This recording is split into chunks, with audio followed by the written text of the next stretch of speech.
And I'm going to bring Lorraine and Cerebral in here as well. Yay! And hello. My family. What's Hello. up? Hey. Hello. Hey, everyone. Hi. Welcome. Oh, Looks like Hey, we're Cerebral. Hey, Lorraine. probably. What's up? Hello. Hey. All right. Welcome. Looks like Cerebral. Hey, Lorraine. Whoa, what's up? welcome to the big Patreon show. I'm going to rotate. So if people, just to let you know, because it usually fills up pretty quickly here, and so we're going to kind of rotate people around, try to give other folks a chance to come on. So that's the way it usually goes, sort of thing. So after maybe about 20 minutes or half an hour or so, I'll ask if people can step out for a while so that we can bring those that are trying to get in. Now, there's still space in the StreamYard Hangout. There's still a few spaces left, so you can still come in. You're on the bench. You're waiting to. It's like hockey. You guys know hockey, right? Yep. We got the people on the bench, and then we got the people that are on the ice at the moment. So this is the crew that's on the ice. We've got Michelle, Suzanne, Cerebral Pisces, Lorraine Trout Mask, and Hell on Wheels. Welcome, guys. How are you all? Good. I'm good. fine. Yeah, We are good. everyone's good. Awesome. Living the nightmare. Yeah. Yeah, basically. Watching the water boil, slowly boil all around us as the screws are tightening on what is happening. So yeah, it's pretty wild. Every week, my mind is blown by all the things that are happening in concert around the world, right? And so we have to be very vigilant and very observant of what happens, say. And again, we have people that are on the show, that come to the show, that are from all over the world, right? We have people in New Zealand and Australia and Africa and, of course, the UK and other parts of Europe, Latin America. So it's really cool. It's actually a really awesome way to kind of gauge how things are playing out in other parts of the world, because you don't always, like me, I'm very Canadian centric, just because it's where I am, but I see so much of what's happening here, and then I'm like trying to get people to pay attention elsewhere so they understand how the game's likely going to be played out in their neck of the woods. But anyways, yeah, who wants to start off here? Anybody wants to kick off anything they got on their chest dealing with whatever you want to talk about, sort of thing. So, I'll leave the floor open. I'll start off. Okay. Our governor here in Colorado put out a lovely fake video of him and the first gentleman, as he calls his husband, for because they had to read from a computer screen the symptoms that his first gentleman had gone through a couple days ago with the whole scandemic. Oh boy. Yeah, it was a cringe fest, Jeff. I bet. Which state are you in? Colorado. Oh, that's right, Colorado. Forgive me if I don't remember. I got a lot of people, but I do recall when last time you were on the show, we were talking quite a bit about Colorado. So yeah, first man, or the what's the title again for his? For the first gentleman. First gentleman, and we have it's just that's the sign of the times. 2020, everything's being inverted. And this is just, we got a clown show, a clown world, and a bunch of clowns that get up on stage. And I think one of the common themes that I see, because I put up Matt Hancock, gotta love the name, eh? Put him up today. And, him laughing his ass off about William Shakespeare, getting the injection. And clear as day, clear duping delight, not even remotely trying to hide it, sort of thing. And that's just one of many examples. But one of the things that he did, which I've seen over and over again, is that he got up in the House of Commons in the UK and he talked about his father-in-law. And the title was, "Oh, Matt Hancock gets tearful about his father-in-law passing away due to COVID," right? And this has been played out over and over again. This is how they do it. Like the same thing happened with Doug Ford here in Rainbow Unicorn Land.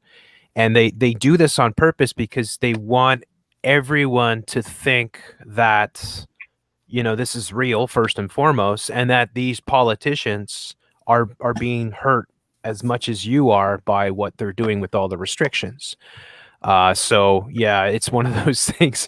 It's just crazy. But yeah, so you're seeing more of this tightening of the screws, I guess, in Colorado, Cerebral. Yeah, man, the propaganda is starting to really pick up. There's a good amount of us that have well stated to the press already that we're not going to get it, and so now they're bringing in everything on the books to try to like, oh no, look, we'll have all our stage doctors. They'll take the fake jab on television, and then you'll feel more comfortable about getting it. And it's funny because you go on Twitter and you can just see the amount of people that are talking right back at them like, no, I'm not going to get this. And dude, you could see in some of the videos, they're not even, it's the whole like keeping the cap on. Like some of them don't even have a needle on these fake syringes, you know? So. Yeah, exactly. And again, I mean, even if they were getting an injection, there's absolutely no way any of us would know what is in that injection, right? So it's just meaningless, right? So that they want you to believe that because that's all part of the theater, and that's why, as I mentioned, with the these high-profile politicians coming out and talking about it's funny when it's always a family-in-law, you know, member, like as if they really, I mean, it's like, yeah, your mother-in-law passed away and you're lamenting it. Yeah, I believe that. But you know, it's just a big joke because they want you to believe that everyone is we're all in this together. That's one of their big slogans, right? That they throw out there. So. Oh yeah, but if you make a comment, you're not in together. You know, like if you ask a hard question, like Hell on Wheels has been working with me. We've been teaming up on Twitter, and we'll go after press people together. And he was helping me go after this one character. I call him the Vander Queen because he can't handle anybody like even says anything that goes against his little scandemic plan. That, you know, he instantly is retweeting and just trying to get his whole posse to kind of dox you and stuff. But I officially have been blocked by the NBC correspondents here in Colorado because I just scare them too much. Yeah, I've also been going after Vander Queen quite a bit. I've gone after like oh my god, I get into fights on like Governor Murphy's Twitter all the time. The NJ.gov, Atlantic City Press. I'm just getting into arguments with everybody. Like, I got banned off of the New Jersey subreddit because it was the dumbest thing on earth. They were praising the fact that someone got like a huge citation for not wearing a mask on the bus. And I was just like, I pointed out that there were some doctors and nurses that were against masks, and then there are some people who don't wear them for medical reasons. I got accused of lying about having a disability and then banned from the subreddit for that. Wow. Yeah. I'm like, so I messaged the mods. I'm like, yeah, like, dude, I'm literally I'm just telling people that it shouldn't be forced by mandates. I'm not telling people that they shouldn't wear their placebo if they want to. Yeah, exactly. Well, that's it, right? I mean, if you want to be an idiot, you want to jump off a bridge. I mean, because it won't be long before they start saying that, right? I mean, the way that it's rolling out, getting people always incrementally taking away people's rights every day, and then that's the danger of it. Is people are getting acclimatized to it. They know that the longer the masks stay, the longer they stay, period, right? Like they'll be here indefinitely if they get their way, sort of thing. And it disturbs me so much because I see it every day. It's like most people I see are masked, and they're masked all the time. They're masked whether they're walking down the street or they're masked in their cars or on their bicycles. And yes, people still ride the bicycle up here in Rainbow Unicorn Land, even when it's like -20, like today. But yeah, they got the mask on. And then they're talking about here how, what are we going to do with scarves, because now people are wearing scarves and scarves aren't proper and stuff like that. and how are we going to, deal with it? And they're saying here now this is one of the tightest lockdowns in North America right now. They're going to shut down the schools for additional week or two with the holidays coming up. So they're restricting people's movements. They're constantly bringing up these red zones, right? Most of the populated areas in Quebec now are all in red zones, or at least the ones that are close to Montreal. And the government's tracking everyone. Everyone's being tracked. And as far as the vaccines, so this is what's coming out, because I found it really interesting that the Montreal Gazette posted, and I did a video on it last week, that every Canadian will be vaccinated by September 2021. And then today they retracted that. Like, they had it up for a couple hours, and it clearly stated that everyone's going to get it. It's going to be mandatory or compulsory. And then now today the Canadian government came out and said we aim to have most Canadians vaccinated by September 2021. So when that article came out in the Gazette, I said, this is how they do it. They'll throw this out, gauge the reaction, and then retract it, but then it'll be officially announced, sort of thing. Now they're not saying they're going to force it on people, but they're going to make it all but impossible to function without it. That's how they'll first do it. And then eventually they'll just, if they have more, because, there's more strains that are coming forth. If they amp up the whole operation, they can start saying, well, we have no choice. And of course, with employers, that's probably the biggest carrot that they're going to use to force the employers, because of the economy. They want to restart the economy. That's the whole, everywhere you go, build back better. We got to reboot the economy. We got to do it smartly, right? So when they do their quote unquote reboot, they're going to do it with corporations and businesses that apply the measures, which is, you can't let anybody in unless they have their COVID ID, right? Or their quantum dot tattoo, whatever it'll be at that point in time. And they'll just restrict the movement and ability of citizens to live their lives, which they've already done massively, but they'll make it even worse for those who refuse to get vaccinated. There's a huge amount of, there's never been as many anti-vaxxers. In fact, the whole anti-vaxxer movement, which I don't believe anybody should join. I think you should be careful of these movements, but there's more anti-vaxxers today in the world than there's ever been before. I think that's clear as day, and it's growing by the day. And it's a lot of health people too. And we get a word out of the UK that there are thousands of nurses and doctors that are signed on that they refuse to take the vaccination that comes in. So it's going to be a titanic sort of thing as it is rolled out. But of course, that's why they brought the military. So the military, it's the same here, same in UK. It's the same script everywhere. Operation Warp Speed. Military is going to be jabbing people in the arms. And it's going to be a lot harder to resist getting the jab when you've got armed military personnel, potentially pointing a gun at you or threatening you, sort of thing, with detention and whatnot. So that's probably the whole purpose of that whole thing. But yeah, it's pretty scary to see how it's all rolling out. And it looks like Canada's whole sort of timeline mirrors exactly what the United States is saying with their warp speed sort of thing. So yeah, I got called crazy the other day because I pointed out that they were, like, even though they are not quote unquote making it mandatory, like, it's going to be impossible without it. They're going to have employers doing it. I got called crazy for saying that. And then one thing I say to people when they say that is, like, look at how smartphone adoption happened. Sure, nobody came to your house with a gun and told you had to buy a smartphone, but look how hard everything got without your smartphones. Like, I was the last kid in my whole school to get a smartphone, and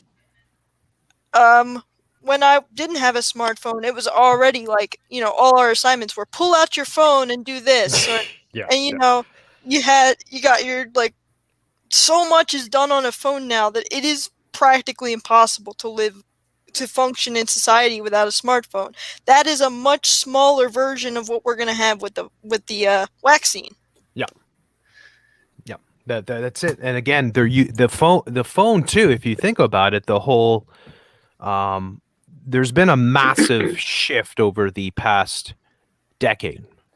They've got rid of all the payphones. Basically, most businesses don't have landline phones. There's a lot of people are being pushed to switch. I mean, this has been shifting the whole thing with the 4G, the 5G, and everything else they're bringing in.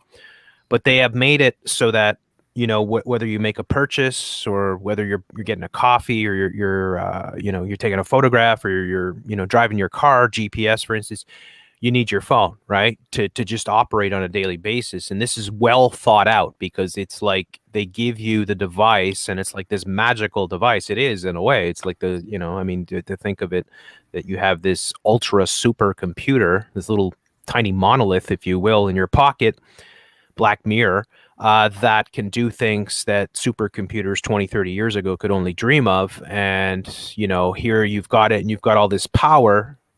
But the problem is, of course, there's a caveat with that. They gave you the phones and all this wonderful tech, or maybe not so wonderful in a lot of ways, to get you addicted, so that, and also make your life revolve around your phone. So the point is, like, when you see people, which I talk about all the time, where you're walking down the street and all they're doing is looking at their little Black Mirror sort of thing, right? Walking into poles or, It's worse than the muzzled, because you can't even see anything, can you? They're muzzled up, they're looking down at the phone and just going straight into lampposts and getting hit by buses and things. Is that you, Cole Ford? It is, yeah. So a UK accent, representing and all that. Yeah, sorry to interrupt you. Welcome to the show. It's nice to hear your voice. Thank you. Yeah, I've been meaning to join on for quite some time, but I'm kind of sort of took myself away from technology a bit just to downgrade my life a little bit, really. Just saw what you was on about then, with everyone's become so obsessed with it that it is a necessity. And I want to live a life without it being a necessity. And all this fucking bullshit, sorry for swearing, all this bullshit that's going on with all this virus. All it is doing is just entrapping people. That's all it's doing. Everyone is just in their own little bubbles.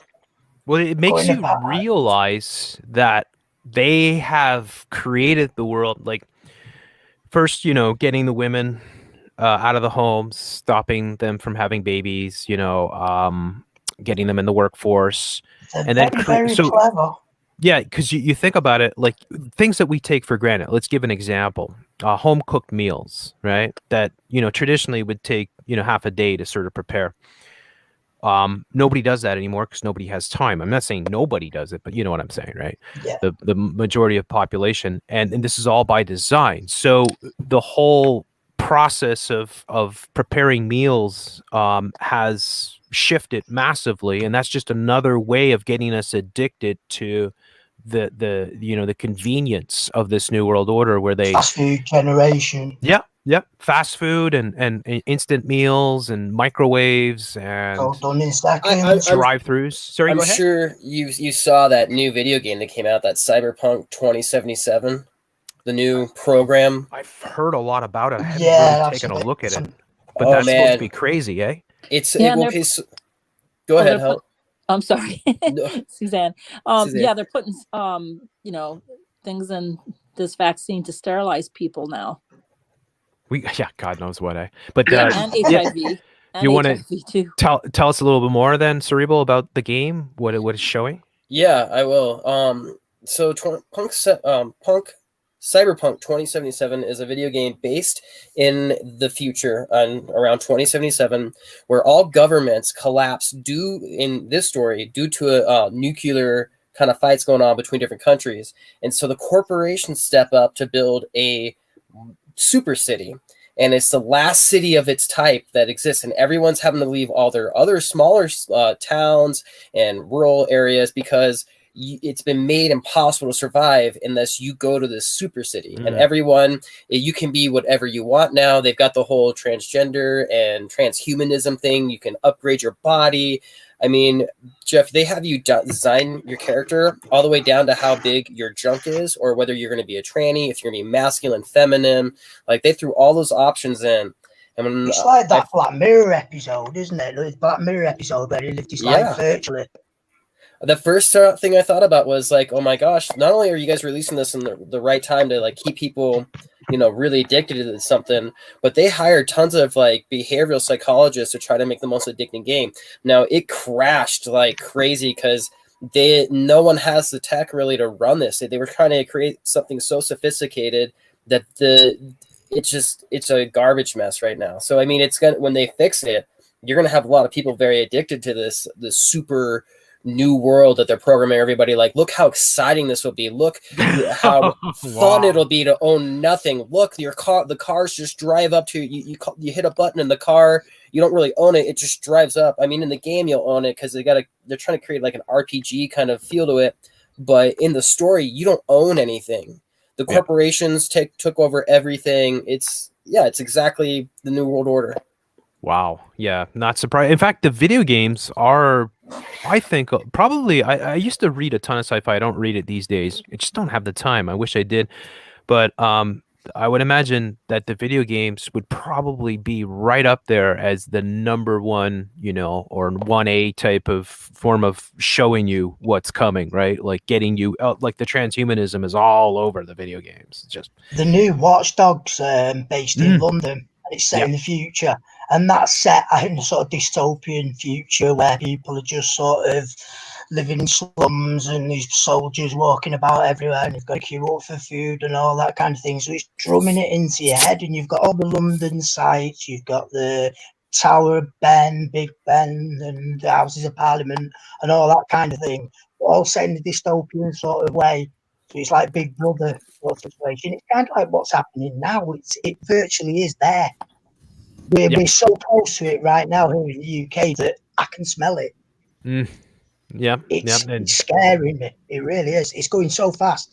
Yeah, that's the thing that I think is surprised me and you and so many others out there. I think all of us, like even all the people that I work with and have worked with, that I'm still like close with, friends that do this type of work, we were all like really blown away by how fast this has all happened. Like that, because like for a long time, you know, they're setting the pieces in place, but that's the way that they move, though. It's like kind of like a chess but surely, isn't it? Yeah, like it's a chess game, and then there's a point where everything accelerates. You know how chess games are, right? Like they're, you know, they could be really long and drawn out, and then they're setting all the pieces in place, and then boom, you know, the queen moves in, and everything is going to hell really quickly, and then you know you start to lose really quick, sort of thing. So I think that the speed at which this is all unfurling is very scary, and I think there's a huge amount of people waking up to it. Not enough, obviously, right? Definitely But there is in England. Yeah, not enough. And that's the thing, though. It's like when we talk about the generations, because the generations, for instance, the baby boomer generation, who are the ones that are in the crosshairs in many ways with what they're doing, they're a television generation. And so they're not as internet savvy as the you know, the newer generations of us, right? That grew up with the internet and understand, you know, the things like the New World Order and, you know, how to find alternative information. So like when you think, like I think the same way about the elderly people, what access do they have? All they see is what's on their television. It's not like there's any chance that any sort of thing is going to come in and counteract the propaganda that they're being fed. So this is the problem that we have with most people. And I mean, like you see it here, YouTube, obviously, like I think they're just going to eventually clear out everything. I mean, and I mean everything, anything that isn't rainbow unicorn madness sort of thing, right, will be cleared out.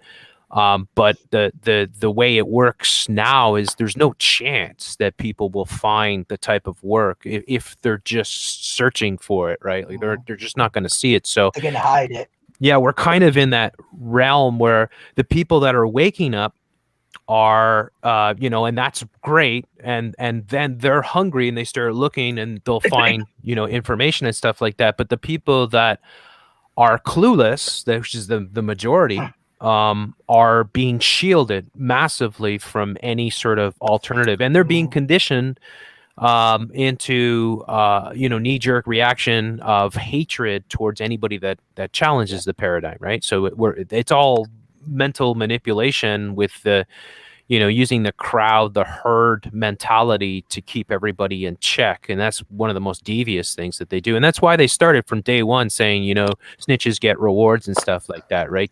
I can't even talk to my parents about it. Yeah. They just strongly disagree with me in every single way. It's like the vaccine. My dad said he'd literally lose his arm rather than get the virus.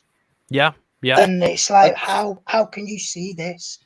How can you see that this is a reality when it's not? And I'm trying to show them other things and lead them down the right path, but they're so brainwashed. It's the baby boomer generation that you were on about.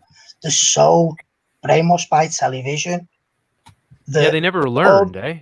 No, that's it. They never learned. They never learned.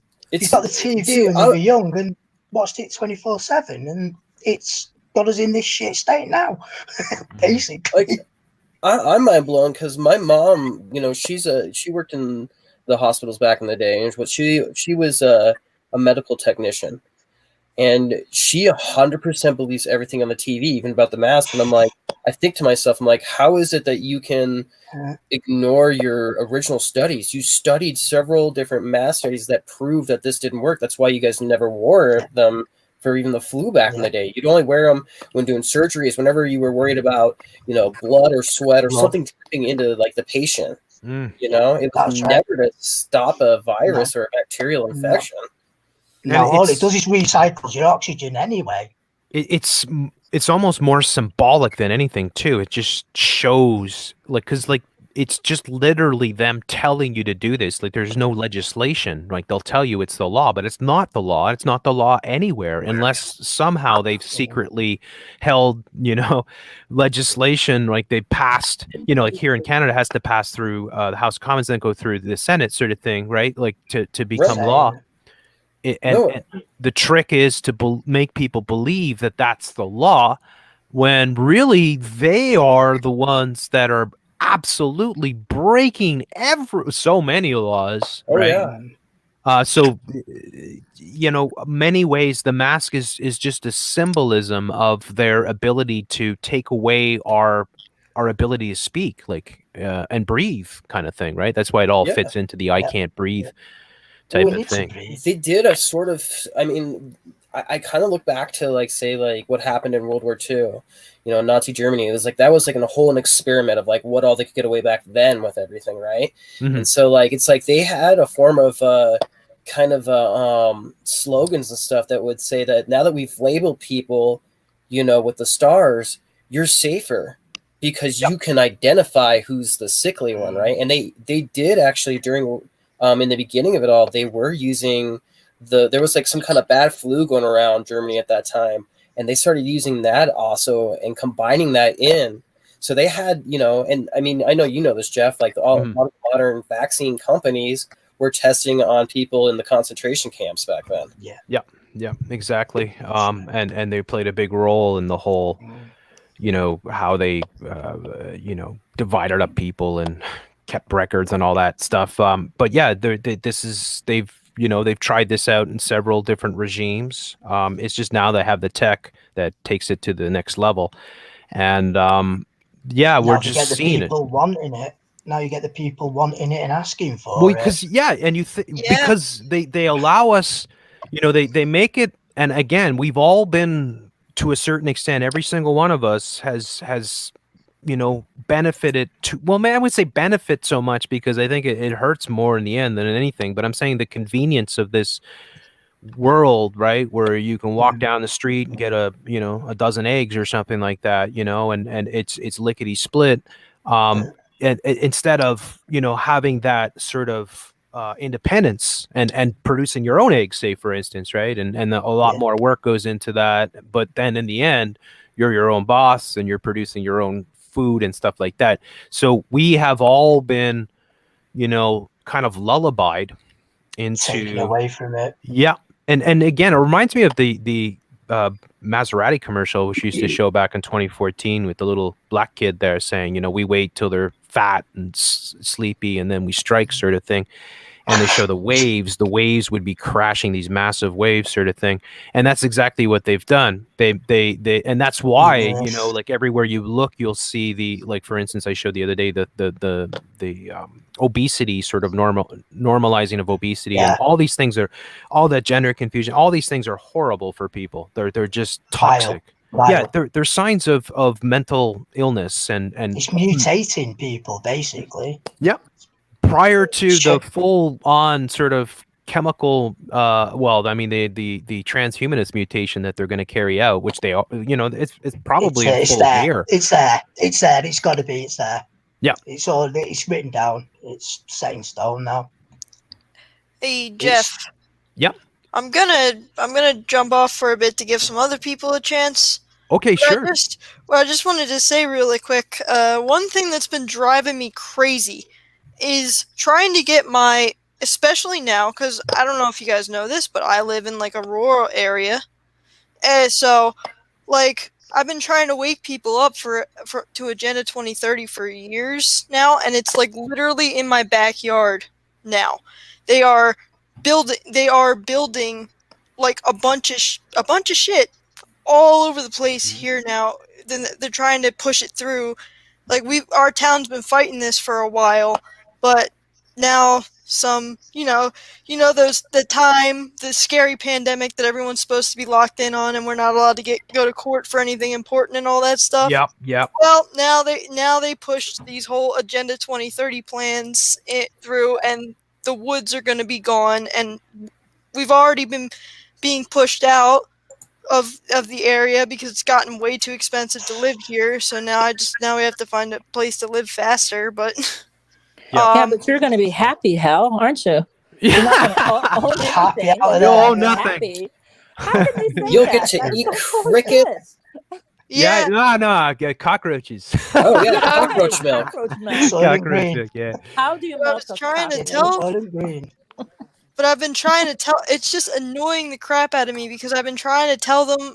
I've been trying to tell all these people this for so many years, and they're like, don't worry about it. That's 2030. Yeah. I'm like, no, look. I sat down when today, and when we were reviewing the plans for what they were planning on doing to our town. I said, look, this is Agenda 2030 right in our backyard, just like I was telling you. You really need to understand what I'm trying to tell you. Yeah, exactly. Good for you. And yeah, I mean, I feel your frustration. I mean, it's the same. And I'm sure same all in of the us. UK. Yeah, same here. What they've done is they've relaxed all the building laws, so basically anyone can virtually build where they want. Yeah, So and whatever it is, just slap it down there. Don't matter. we talked about too, and I it's like just one of the many stories that we showed. But for instance, because of the shutdown of the supply line, the FDA allows these corporations that sell their products in vending machines to supplement their ingredients, their base ingredients in their products. So it's all these sneaky things behind the scene that are happening, and this is probably where all the nanotech is being injected into the whole system. I think in many ways, and again, it wouldn't surprise me that I don't know, exactly what's going to happen with the vaccines, but I have a sneaking suspicion that they're pulling a fast one on us, and they're getting everybody to focus on the vaccines, but it's really elsewhere. There's something else behind it. Yeah. That maybe it's the foods and stuff that we should be more worried about. We should be worried about everything. I mean, really, the real solution is the solution for all of us is just to form our own, communities and block out all of this crap. And I don't want none of this shit anymore. I've had enough of it. I don't want any of it. Didn't ask for it. Wasn't born into slavery. I'm not going to die in slavery. All right, we're gonna switch. I just want to get 3 spaces open here, so I'm going to ask for volunteers no probs, here. I'll drop out now. But come back though later, because if you're, that'd be great. If I'm still awake, it's about. It's only 1:30, so I'll probably still be awake. Come on back. We'd love to have you back. Fantastic. But that's really nice of you. Very kind, and thank you, Hell on Wheels. And soon. Come back, of back course. if I can. That's great. See you Thank later. you so much, eh? I can jump off too for you, brother. Okay, thanks, Cerebral. Come back, of course, eh? Will do, man, and thank you for everything you do. All right, you're welcome, man. Thank you very much. All right, so we got Peter, what? Cryptic. I'm trying to add Cryptic here. Okay, there we go. There you go. Hey guys, thanks for having the patience. I like your mask there, Peter. Yeah. That's. I was looking at getting one of those. Virus. Yeah, I thought that was new abnormal. You might as well, right? You might as well go to town, sort of thing, and mock the shit out of it. Indeed. Oh my god. So you guys gone to town yet with that on, Peter? Yeah. I would love to take the responses of the people. Yeah, I was working at my local grocery store, and I saw a girl actually wear the plague doctor mask and the hat along with it. Oh wow. And I just told her, just stick to it. Just mock this whole thing.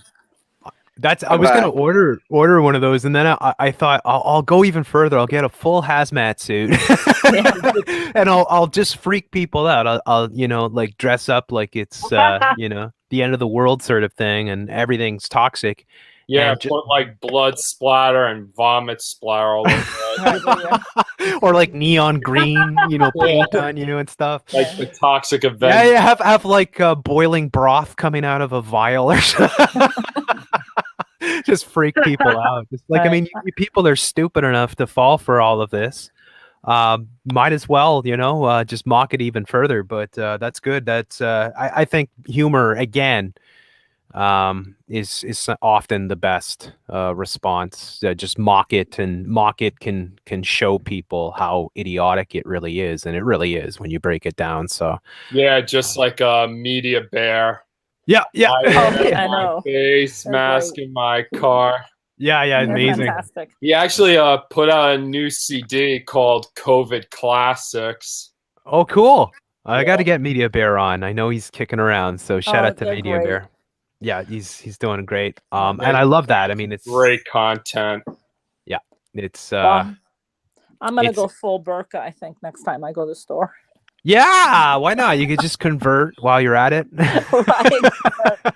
It's funny when I was doing the recent stories on the bill here in Quebec that was Bill 21 or something like that, where they banned religious sort of facial scarves and whatnot, right? Religious symbols being used in government and in classrooms and stuff like that. So all these women with niqabs and burqas were freaking out, like all these fresh, Quebecers that came from the other side of the world, sort of thing. And it's so ironic now, because it's like, well, they just passed through this bill and now they've masked everyone. So it's literally called the mask bill, or that's the nickname for it in Quebec. So I mean, you can't make this shit up. It's like your government spent all this time and all this money coming up, drafting and passing this legislation to restrict the onslaught of religious idolatry or whatever, right, being displayed in public. And then here now you're mandating that everybody basically muzzles themselves, and that's constitutional. They have the same laws in America, and from all the shootings and like the Batman shooting and stuff. They passed all these bills that you can't wear masks. You couldn't even wear like a hat into the bank and shit. And that's so. Yeah, go ahead, Cryptic. Guy was walking around the UK with the whole.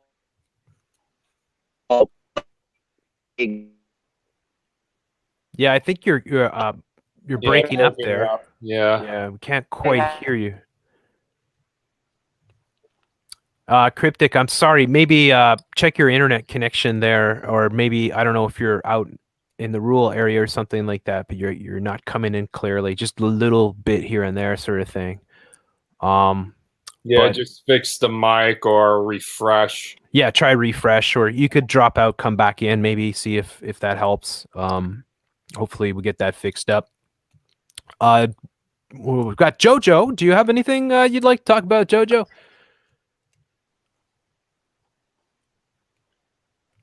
Jojo, do you have your mic set up? Give you a second there. Take your time and see if you can get your mic operating, and we'd love to hear from you. And yeah, I'll just throw it back at you guys here. I'll throw Cryptic back in. I know John is there. I'll get you in, John, in a bit. Hang in there. Yeah, it'd be interesting to hear what latest updates with John is. But yeah, Cryptic, are you there?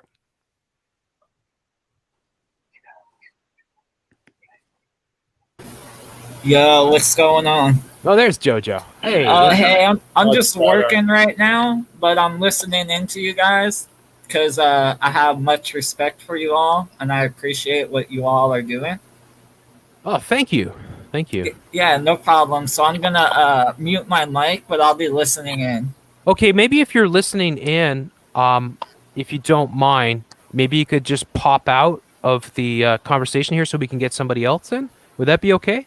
Oh, yeah, no problem. Okay, thank you. I really appreciate that. All right, I'll talk to you all later. All right, thanks, JoJo. No problem. All right, really appreciate that. We do have an extra space here, so whoever is out there now, it's like 2 extra spaces, but we'll get John in there. John, once your device is connected. Oh, there we go. We got him in there. There you go. Hey, John. Like you're like far away. Check your mic there, John. Are you like across the gymnasium or something?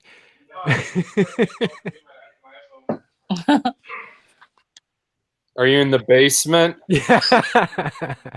Can you guys hear me now? Yeah, that's better. Yep. There you go. Is that the Bluetooth on? I think that's probably why. Yeah. Oh, I hate Bluetooth. It makes sense because the Bluetooth was across the room. Yeah. So how's it going, John? And you're in. I remember last time you had the 514 there, right? That's you. Right? Yeah, pretty much just south of the city. Ah, you enjoying the tier? Are you in the red zone? I'm in the red zone. Yeah. The danger zone. Yeah, you crossed into the danger zone. Yeah, And that's it. I'm taking I'm taking my luck. I'm happy that they didn't go too tyranny on us. They said at least we can go visit a friend if we're from a different house and we live alone. So how magnanimous of them. That's it. I'm taking my opportunity to engage my right and do it. So I'm with my buddy now. Oh, good stuff. Good stuff. Yeah, awesome. I want to mention I was listening to the previous guy who was talking about Cyberpunk, and I was lucky enough to have a PS5. Right. And I bought the game, and I'm pretty deep into the game so far. And I have to say, the first thing that popped into my head, like the first 10 minutes of playing it, the best way to explain it, it's a Jeff C. Predictive programming wet dream. Or a wet nightmare. Yeah, probably the nightmare. Like everything you talk about, like steroids. If you took let's say 50 hours to really focus on everything in this game, you would know more about the direction the world's gonna go than like you would from the mainstream media. You know, it's just you know what I mean? Like there's so much funny stuff that's sadly gonna probably come true based on what we see. Like, and I'll have to go into it because I know the guy talked about it before, but yeah, it wasn't too far off what he was saying.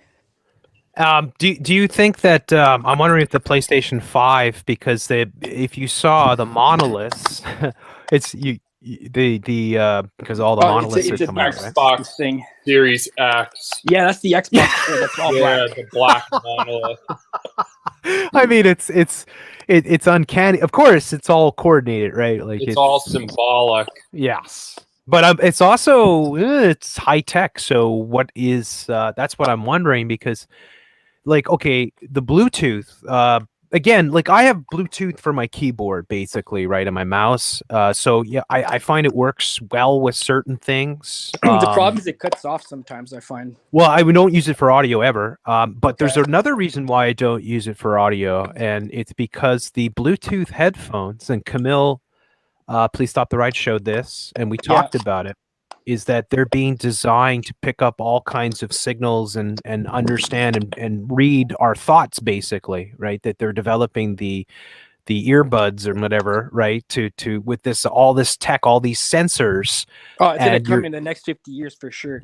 Well, your ears, your ears are transmitters, right? And so much information comes out of them, and they know this. So that's why they're switching everything. If you notice, like, and I'm a big headphone guy because I'm a musician. I'm always using headphones, like I'm doing podcasts like I am right now, and making music all the time. So I have quite a few headphones, but I do have some Bluetooth ones, but I don't use them, right? Like, but I'll tell you though, they have completely shifted the entire market so that it's almost now you go to look for headphones, you're just never going to see like the analog audio ones. They're going to give you like the iPhones, you can't Sennheiser plug them. headphones. The which ones? The Sennheisers. Yeah. Well, they make them all in. I'm using Sennheisers right now, actually, but they make them all in Bluetooth now. So it's like even if you do go on Amazon, you look Sennheiser, they're going to give you all the Bluetooth ones, right? First and foremost. And again, like, yeah, tech is a double-edged sword, but there's a difference between the tech that is just. That's why analog technology it's going to make a big comeback, I think, in the future. I think. You want to hang on to those old refrigerators and freezers, trust me, because you're not going to want to have the tech that's hooked up to the Bill Gates system. Because some people want their smart tech. They want to be able to make their coffee from a distance on a timer when they wake up to their favor. You know, like the Jetson styles. Yeah, give me convenience or give me death. But that's it, right? Like. Like I talk about GPS, for instance, and whenever I've been in a situation with somebody using GPS, it almost ends up in an accident because the GPS messes up and tells the wrong directions or tells you to turn down a one-way street, or whatever. Right? And you're living in Montreal, there you can't rely on that either with the traffic cones and all that. Oh yeah, you got to have eyes in the back of your head and the crazy drivers. I would not be a cyclist over there, that's for sure. You got to be. You got to be on your toes all the time. And I know several couriers, for instance. So, it's, I mean, any city is pretty bad. Montreal's pretty bad. But yeah, I mean, the thing is that the tech is all being designed to monitor everything about you. So the more the tech gives you convenience, the more it's watching you. And the more... like in Canada, we got Bell, right? We got Bell, Videotron for Quebec. But I know I see ads for Bell where they have... all your home security and home smart stuff that you can have attached to your plan. It's like kind of like an incentive. Like, for example, I have a Ring for my house, but you can get like a special Bell product that hooks up with your, like a Bell service that hooks up to your internet that like surveys your house. And you've got the one ring to rule us all. Yeah. Like you said, convenience over safety. And, I'd rather have that than like worry about break-ins, because I know like it's happened. I live in an area where there's been a couple of break-ins every now and then. That's why I would say analog security cams. Yeah, exactly. I've thought about, like old tech. Trust me on this. Old tech is gonna be the thing. I mean, it already is. I'll tell you, in the music industry, people pay through the nose for old tech, and most of it is just because it's old and people want it, sort of thing. It's not that it's super amazing or anything, but taking this to a second level, I was actually talking to my buddy about it. He was saying, have you heard of the Amazon drones that fly around, the security drones? Yeah.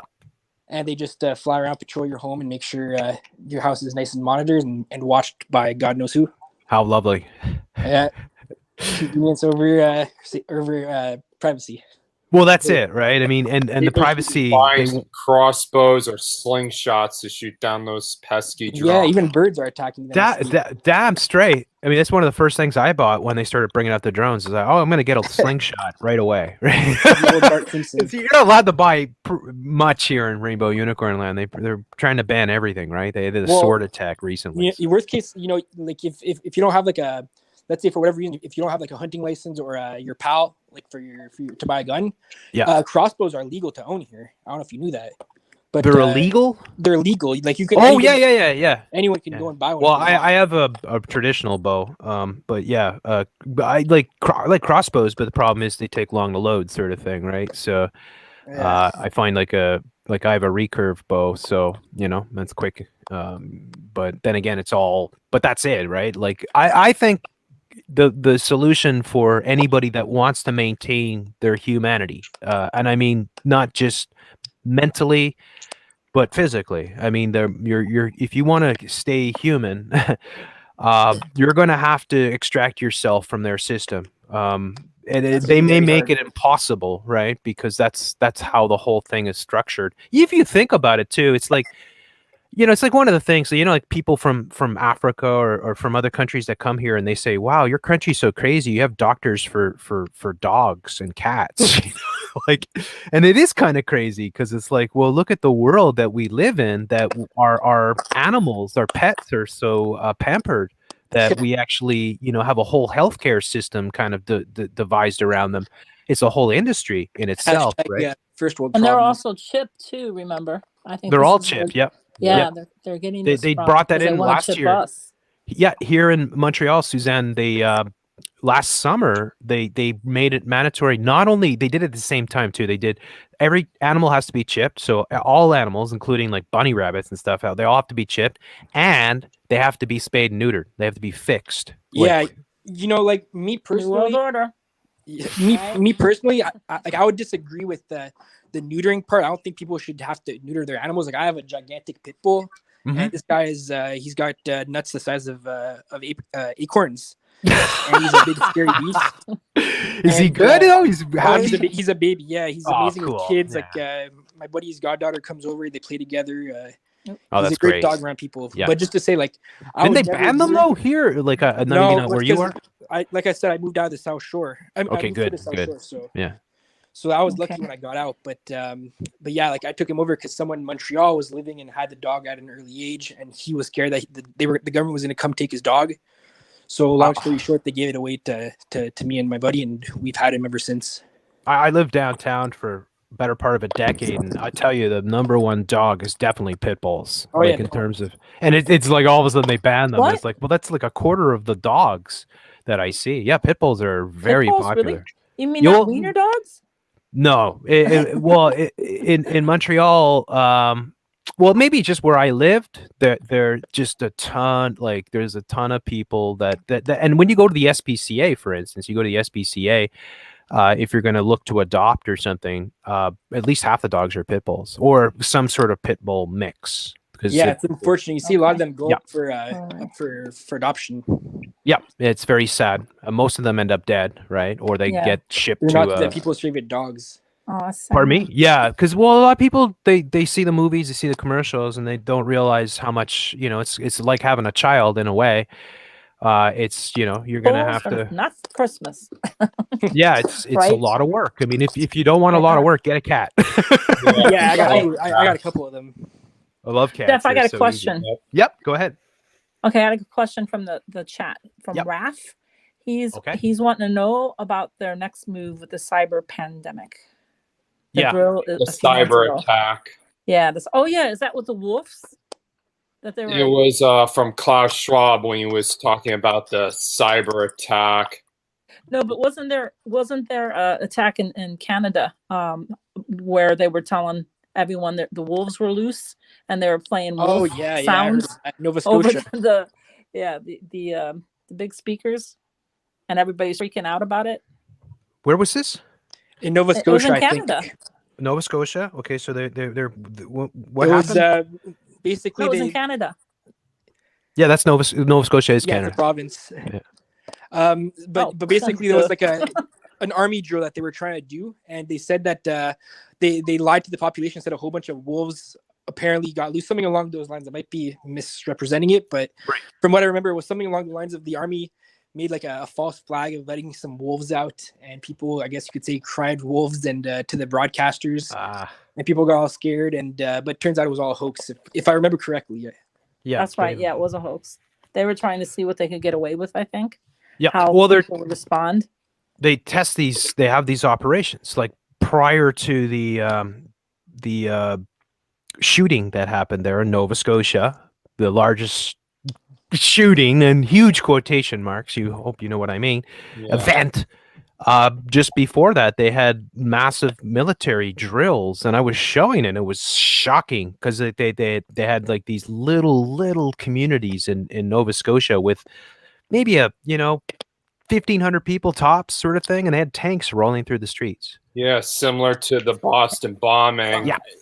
Like there was all these like army vehicles and all these Hummers and police soldiers going to house, treating everybody like criminals. Well, they would be pointing their weapons up at old women in the windows, sort of thing, right? Yeah, like he's horrifying, and that's a big violation to the Fourth Amendment. Of course. But they did the same thing at this right around the same time. It was like I covered both of these events, which was 2015 or 2013. Yeah, The yeah. So the Moncton shooting, the exact same thing as Boston, where they locked down. I mean, it wasn't as long. It was like 48 hours or something, 72 hours that they locked down the city. They marked out this massive pyramid. It was hilarious because they had the guy on the media, and he was saying, is it like a pyramid, the whole structure, of the operation? And they're showing, while they're saying it's like a pyramid, and the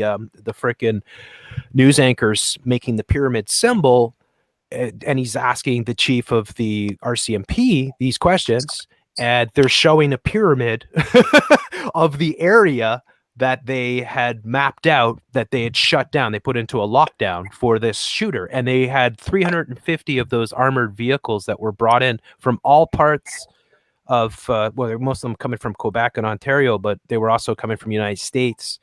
And they were doing the same thing, driving through the streets, holding people up at gunfire. They did it at Ottawa shooting as well, where they had the police dressed up in tactical gear, running through the streets, pointing their weapons at people, screaming at people, all theatrics, and all, but all conditioning, getting people used to it. And I just showed here recently. Fear.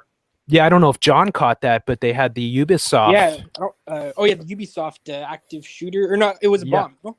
Well, it was nothing really, but it was. Yeah, no, there was nothing, but it was an exercise, right? It's an exercise where somebody called in the bomb squad, but it was an exercise? I didn't even know it was an exercise. I thought it was like, no. You see, it's an exercise in the sense that it's totally. They did it on purpose. I'm saying that the script is somebody called in a fake bomb scare. The truth is, I bet anything on it, is that it's just more of we're gonna do police operations with police in full tactical gear, camouflage with machine guns, running through the streets. They never identified who it was that called. Of course, because it's all just it's when it got lost in the cracks. Yeah, it's all part. Anyways, I don't know why this is just coming to me, John, but you had brought up, was it John or someone had brought up one of the theater shooting right here that happened in Colorado, didn't they? Yeah, it was Aurora. So a funny thing happened actually. Before I got blocked from that newscaster, he was bringing up allegedly the quote unquote doctor that worked on all the shooting victims, right? And it was just super hilarious because he was attacking anybody that wouldn't display their real name, their real picture, and their Twitter handle, so he couldn't dox them. But then the person he was claiming that saved all these people's lives was just a random Twitter doctor, had no, just said they were like a researcher or something.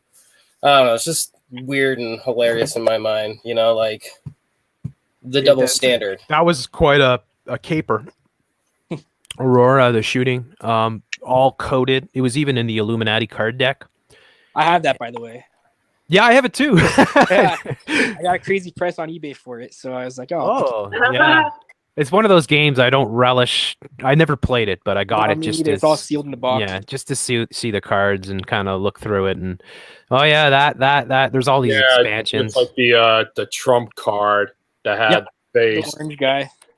Yeah, it's quite demonic because they can manifest these things, and what they showed with the Illuminati card deck is uncanny. All the things that have come to pass, right? It's like, well, there's some black magic going on here. CIA mentioned that.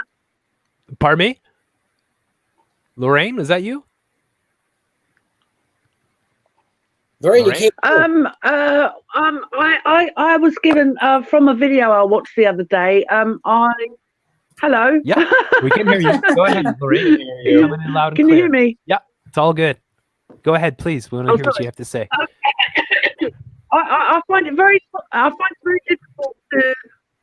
very difficult to interject in a like multi-conversation thing going on. But yeah, I had to just jump in just then. I saw a really wacky video the other day, and they gave links. They were reading out from these CIA documents, and they gave links to it. So I downloaded the documents as PDFs, and from the CIA.gov website, and they were what were you talking about just now? Just I can't remember what you were saying. What were You had a brain fart. We were talking about talking about the Aurora shooting, the Batman. No, shooting. no. Just as I interjected, I thought, oh, I've got to mention that because that links in with what I was going to say anyway. Now I've had a brain fart. What was I talking about? I can't remember. Oh yeah, the Illuminati cards, yeah. Oh yeah, the Illuminati. Yeah, that's it. But Yeah? that's why we got onto it because the Illuminati because the okay, I know what Illuminati. you're talking about the CIA documents that showed the yeah, okay. Yeah, You're referring I to get the it. document that okay. showed like I want 6-7 pages of all the cards. I Yeah, remember it's that. like Yeah, the I've seen Trump that. card and the 9/11 It card. breaks up. Yeah, it breaks down all the ones that they say have like a background to the. Can I what just happened. speak? Yep, please go ahead. On the document, it was talking about their and they literally mentioned the Illuminati cards and saying how they plan and of course it all predicted many things that are going to have happened and probably will happen, and they were talking about also how they're planning for a third world war sometime, and they're also planning for a fake alien deception thing when they know there is no such thing. They know there is no such thing, even though they're trying to tell you that there is. And also that they also plan to raise up the Antichrist, which is the Messiah figure on one of the cards. Now, also this ex-Freemason guy that I heard him talk on another channel, giving details of some of their plans, which a lot of them haven't come true yet, but one of them which is like this sort of alien disclosure thing, and that's going to build up, I think, next year. And another guy, which I think is very perceptive of him, that I know, he said that this whole, and also the ex-Freemason also said this, that that they are deliberately revealing the NWO on purpose so that people will catch on to it and rebel against it, because they actually want the so-called New World Order system to fall. They actually want it to fall, and they are going to bring their own like fake utopia out of it, and out of that's when the Antichrist is going to come on the scene. So it's going to be, so the whole thing is like a huge psyop now with this so-called awakening to the New World Order is actually a psyop in itself. Yeah, I can totally see that. In fact, that's why I say they're playing both sides all the time, right? It's like, it's clear. Yeah, the left-right paradigm. Yeah, it's clear they're that. not hiding. Yeah, they're not hiding it anymore, are they? It's right in no, your face, especially with well, Klaus, they Schwab. are.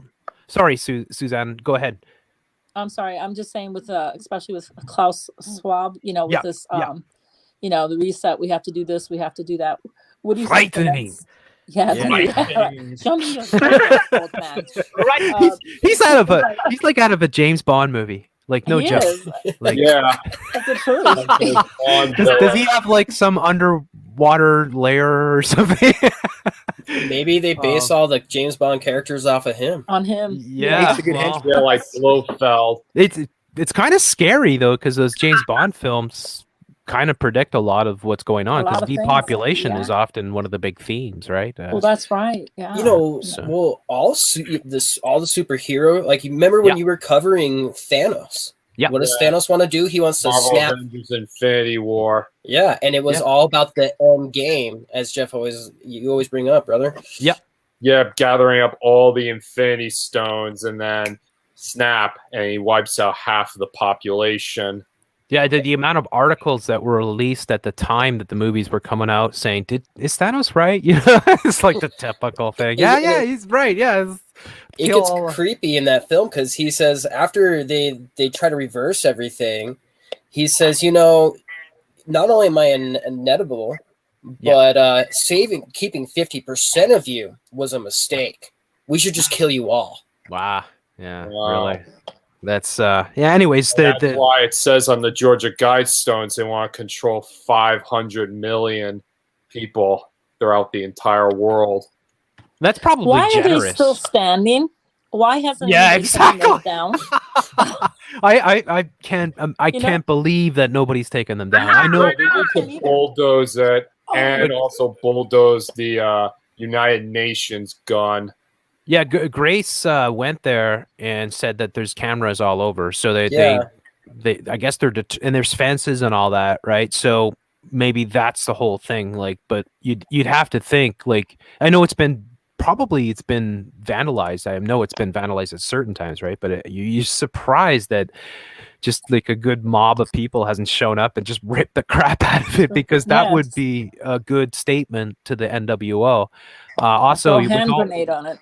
Yeah, all these monoliths popping up, right? Like that's all them flexing their biceps, saying, it's all coming. About?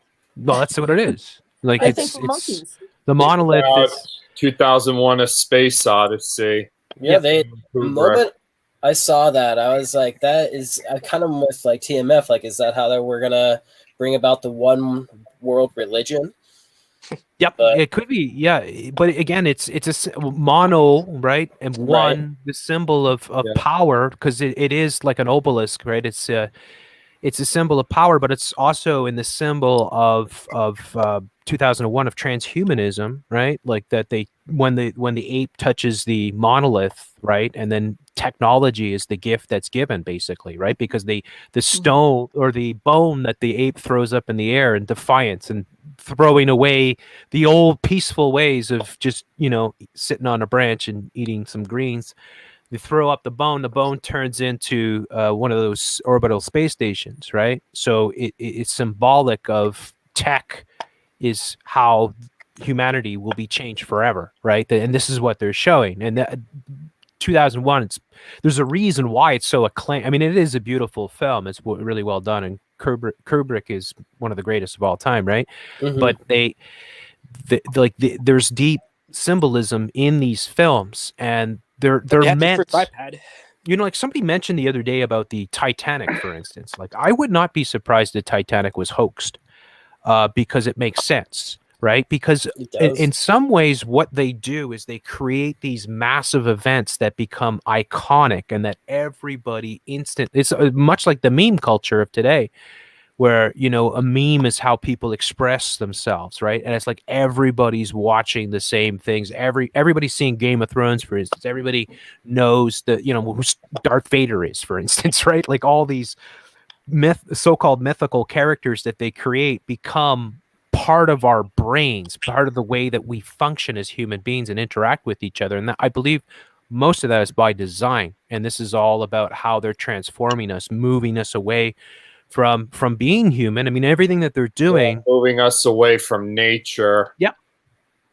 Ironically, well, that's part of 2030, isn't it? They want to take all nature away from us, put us all in these little, high-rise buildings in the city. It's not so much they want to take you out of nature, but they also want to they're greening the cities, right? So this is the carrot too, because the way that the cities are going to look, there's like here in Montreal, I'm sure it's the same in almost every major metropolitan area, but here there's a massive. They just announced the other day 200,000 trees are going to be planted downtown Montreal, right? And we have. Mr. Beast actually made a video about planting all these trees. Millions of trees, yeah. So the ironically, not even ironically, not even coincidentally, the mayor of Montreal is named Plant, right? So they are, and they're like everything that's happening. They're converting all these parking lots in the city into green zones, right? Where they're going to take the parking lots and they're going to plant trees and stuff like that. And that, I kind of dig some of what they come up with. Like I dig the idea of, making our cities more livable. Yes, but the reason why they're making them more livable is because they're going to be prisons. Right. That's the reason why. It is the truth. Wow. Yeah. And you will be happy, Jeff. You will own nothing. And you will own nothing. Yeah, and have you no will be happy. privacy, Yes. no thoughts to your own, or You- I mean, it- freedom, no liberty. It's interesting actually when you think about it, and you look at even at services like stuff that I'm sure Grace uses Premiere Pro, and I don't know what you use for your video editing. oh, she's Final Cut. Oh, she's Final Cut. Well, Yeah. good for her. Yeah. But like a lot of that stuff is like all subscription based now, right? So you don't own a copy of it. That's a good point. Yeah, that's a really good point. And they're doing it with the video games. The music. They're bragging literally actually about how that Cyberpunk game runs perfectly on Google Stadia. Yeah. And they're already trying to convince everybody, like they made those consoles so hard to use, and they're trying to like bring up like, yeah, look how amazing this, you don't have to own the console. You can yeah. And also think about it. When the whole scamdemic started, they gave away the new Call of Duty game for free. Remember that? And it was like a big deal. Oh wow, this AAA title being given out for free, and it's like, well, no, this is where they're bringing it, because they're going to give you things, but there's a catch, right? And the catch is you'll own nothing. So and you're right. Like in the music realm, which I spent a great deal of time in, there's all these subscription-based sort of platforms. Like the Roland, for instance, uses a cloud subscription base, right? So you have to subscribe. And then every year you make your payments or thing, and you don't technically own it, right? Like you said. Whereas, it's a good time still, if you're going to buy licenses, buy the actual licenses that you can with whatever products you can, so that you actually do own these products. Because yes, Cerebral Pisces is right. They're going to wipe out all of this. They're moving us all towards, look at the movies, right? Disney Plus and all them just announced all these movies are going direct to streaming. And then it's the same thing. It's Disney Plus getting all these people to sign on to a subscription based sort of platform, which talk inevitably. About Disney, man. Like, okay, so that new technique they're using for the Mandalorian, right, where they can do every single scene indoors. They no longer have to travel to these locations. We can build it in Unreal Engine 4, or now they're using Unreal Engine 5, I think. And so and using all the new ray tracing, which we've had for a while, but like all this new kind of stuff coming out. And I mean, they can just they're even boasting, they're bragging about how many of these productions they're going to throw on the Disney Plus here soon. There was like 20 released or 20 announced or something like that, and it's like, okay, so you guys can pump these things out because everything can just be done inside this little dome. Like you guys have no reason.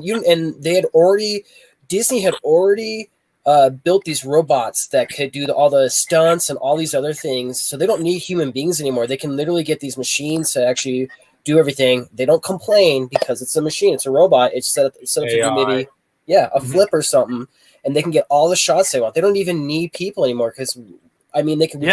Absolutely. In fact, they've been resurrecting people, right? And this is something that they'll do as they move forward. You'll see a lot of, because for instance, what is the what do they call it there? The tech where they can put anybody's face on some other actor or something. Deep fake, right? So the deep fake stuff, for instance, they'll be able to take dead actors, right? Or anybody. You could take yourself and stick yourself, and you could star in the movie, right? They did it for the Twilight Zone show. I believe it was the last episode of the one by Jordan Peele, where they brought back the original Twilight Zone guy there. I'm not sure. Rod Sterling? Yeah, Rod Sterling, exactly. Yeah, Rod Sterling. They brought him back in like a fully 2020 reanimated version. And that's Rod Sterling. Jordan Peele is a big time insider too. I mean, he's A-list horror movie director, sort of, Saturday Night Live alumni and all that, right? So they're showing you exactly how it's all moving in that direction, right? Where they're going to use this tech, and again, just shutting us down, getting us used to not doing the traditional sort of things that we do, and then enticing us into, we're going to, of course, the rhetoric that everyone should, or the language that we should all be paying attention to, is we're going to build back better, right? We're going to I can't stand hearing that. I know, and it's everywhere, and it's in everything, and it's like, you see how globalized this project has been planned out for so many decades. There's no question about it. All the movies and video games have been pointing towards this, right? That this would all play out. There's a reason why you were inundated with virus movies for the longest time, sort of thing.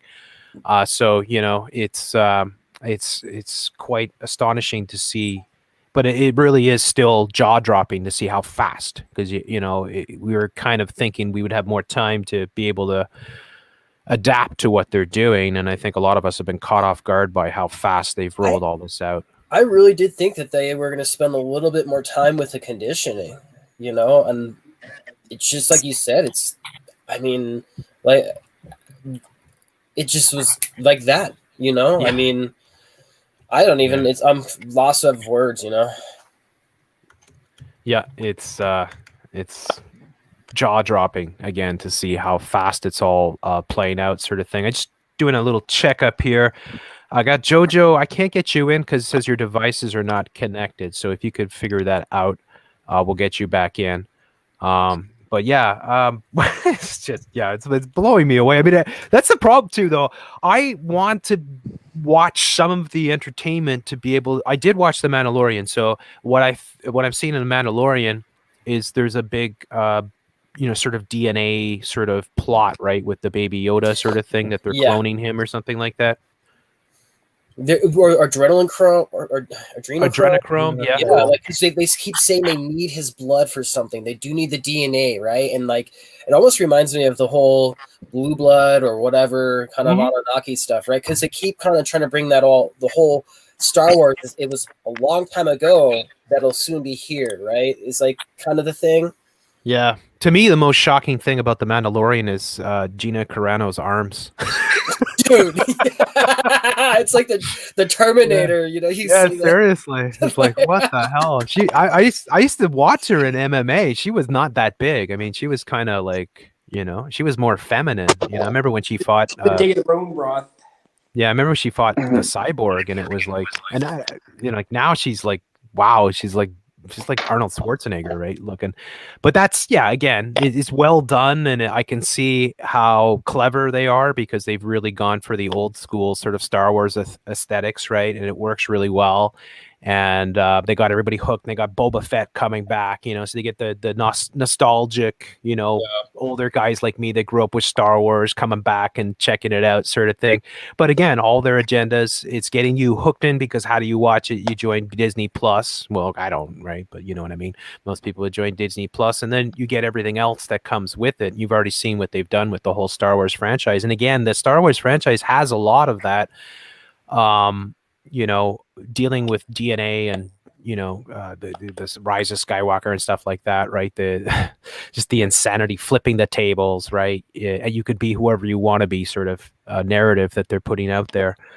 You got to take some kind of joy in the fact that the fandom has not been allowing, like, they have not enjoyed any of the agendas they've thrown into Star Wars. They complain and go to Reddit, and they're like, I mean, there's that one guy, I think he goes by Dune Clock or whatever, I don't know what his name is, but one of the pop guys that talk about pop culture, but none of them have been taking likely to any of it. And there's like YouTubers that have popped up just by memeing the living heck out of the agendas in Star Wars and how terrible it is. Yeah, I think there's a bit of that's all part of it too. Probably. I do follow, or I used to follow it more. I haven't had much time these days, but I do follow some of that with Supreme Lord Commander.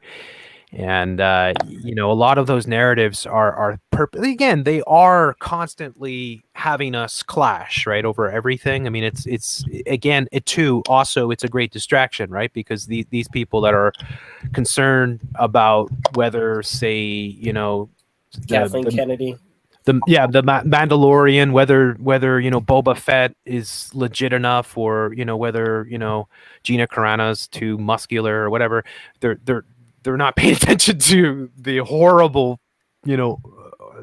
tyranny that's unfolding all around them, right? So again, they give us these things, and you can escape. You can go in them and escape for a short. Like video games are like that too. I mean, like a lot of the video games have been designed to just take you away from. You live out a life vicariously through a video game, sort of thing, right? When you play these big sort of AAA epic style Ready games. Player One. Yeah, Ready Player One. Yep. It's like another one. Pretty much going into like a fantasy world. Yeah. like it's your own world, your own safe space. Yeah, that's it. Safe space, right? And the gaming realm has been used for a lot of that. There's a lot of these, stories and controversies that are whipped up within the gaming realm, and they when the whole freaking stupid scamdemic started. I remember Deborah Burks was going on about gamers. She's like, we could really use you guys. You guys are so smart. The way that you can, get from like level 2 all the way to like level 7, and it was so pathetic to listen to. But they were trying to, encourage the gamers to partake in the whole deception or buy into the whole scamdemic and push it. And yet, ironically, it was gamers that kind of found some of the early predictive programming because of the Wuhan stuff, right? And how it played out in a bunch of video games, and that all tied into the Dinar Kuntz and everything else. But yeah, we just have so much coming at us. It's unlikely that with the waves that they're going to give us time to catch our breath. Like they're likely, once maybe something starts to go, people start to wake up, a lot of people start to protest and clash against the authoritarian regime, and then they just hit us, aliens, or they hit us with, World War III, as I mentioned before. A biological terror, the dark winter. Okay, it's time to pull the plug, guys. Bill Gates. Yeah, I think maybe now be a good time to, do the whole blackout sort of thing. But yeah, you can see them that they're unlikely to take their foot off the gas, since it's largely succeeding what they're doing, despite how much people are resisting it. It's just not enough, right? It's obviously not enough, and it's all playing out. So they just they're very clever because it's everywhere, right? It's like every element of our society is under this. It seems like it's under this yoke. It's almost impossible. That's why, in a way, when you think about it, the mom and pop sort of industry is what's really been wiped out, right? Like if we look at, I heard that just recently, New York City is banning indoor dining. It's banned permanently. That's everywhere, I think, because it's in Missouri as well. We can't. Same here. Yeah. Today there's a snowstorm outside. Yeah. So it's gonna probably ruin more of these small independent restaurants. Yeah, the ones that are succeeding are the ones that are staying afloat, are the ones that have shifted to delivery, right? And one of the things, it's like Uber Eats, DoorDash, Grubhub. What they did here is the government said, okay, you're allowed to sell alcohol now with your meals, to try to get the restaurants to make a little bit more money, right, off their clientele. But again, it's all, if you think about it, like we have all these different things happening, but we do have this massive coup d'etat, like not just in the governments, that's already been carried out, but largely in the whole sort of financial structure of the world, or just the business world itself, right? The sort of the cities themselves, and how the sort of industry works in the city. They are now able to crush most of these businesses.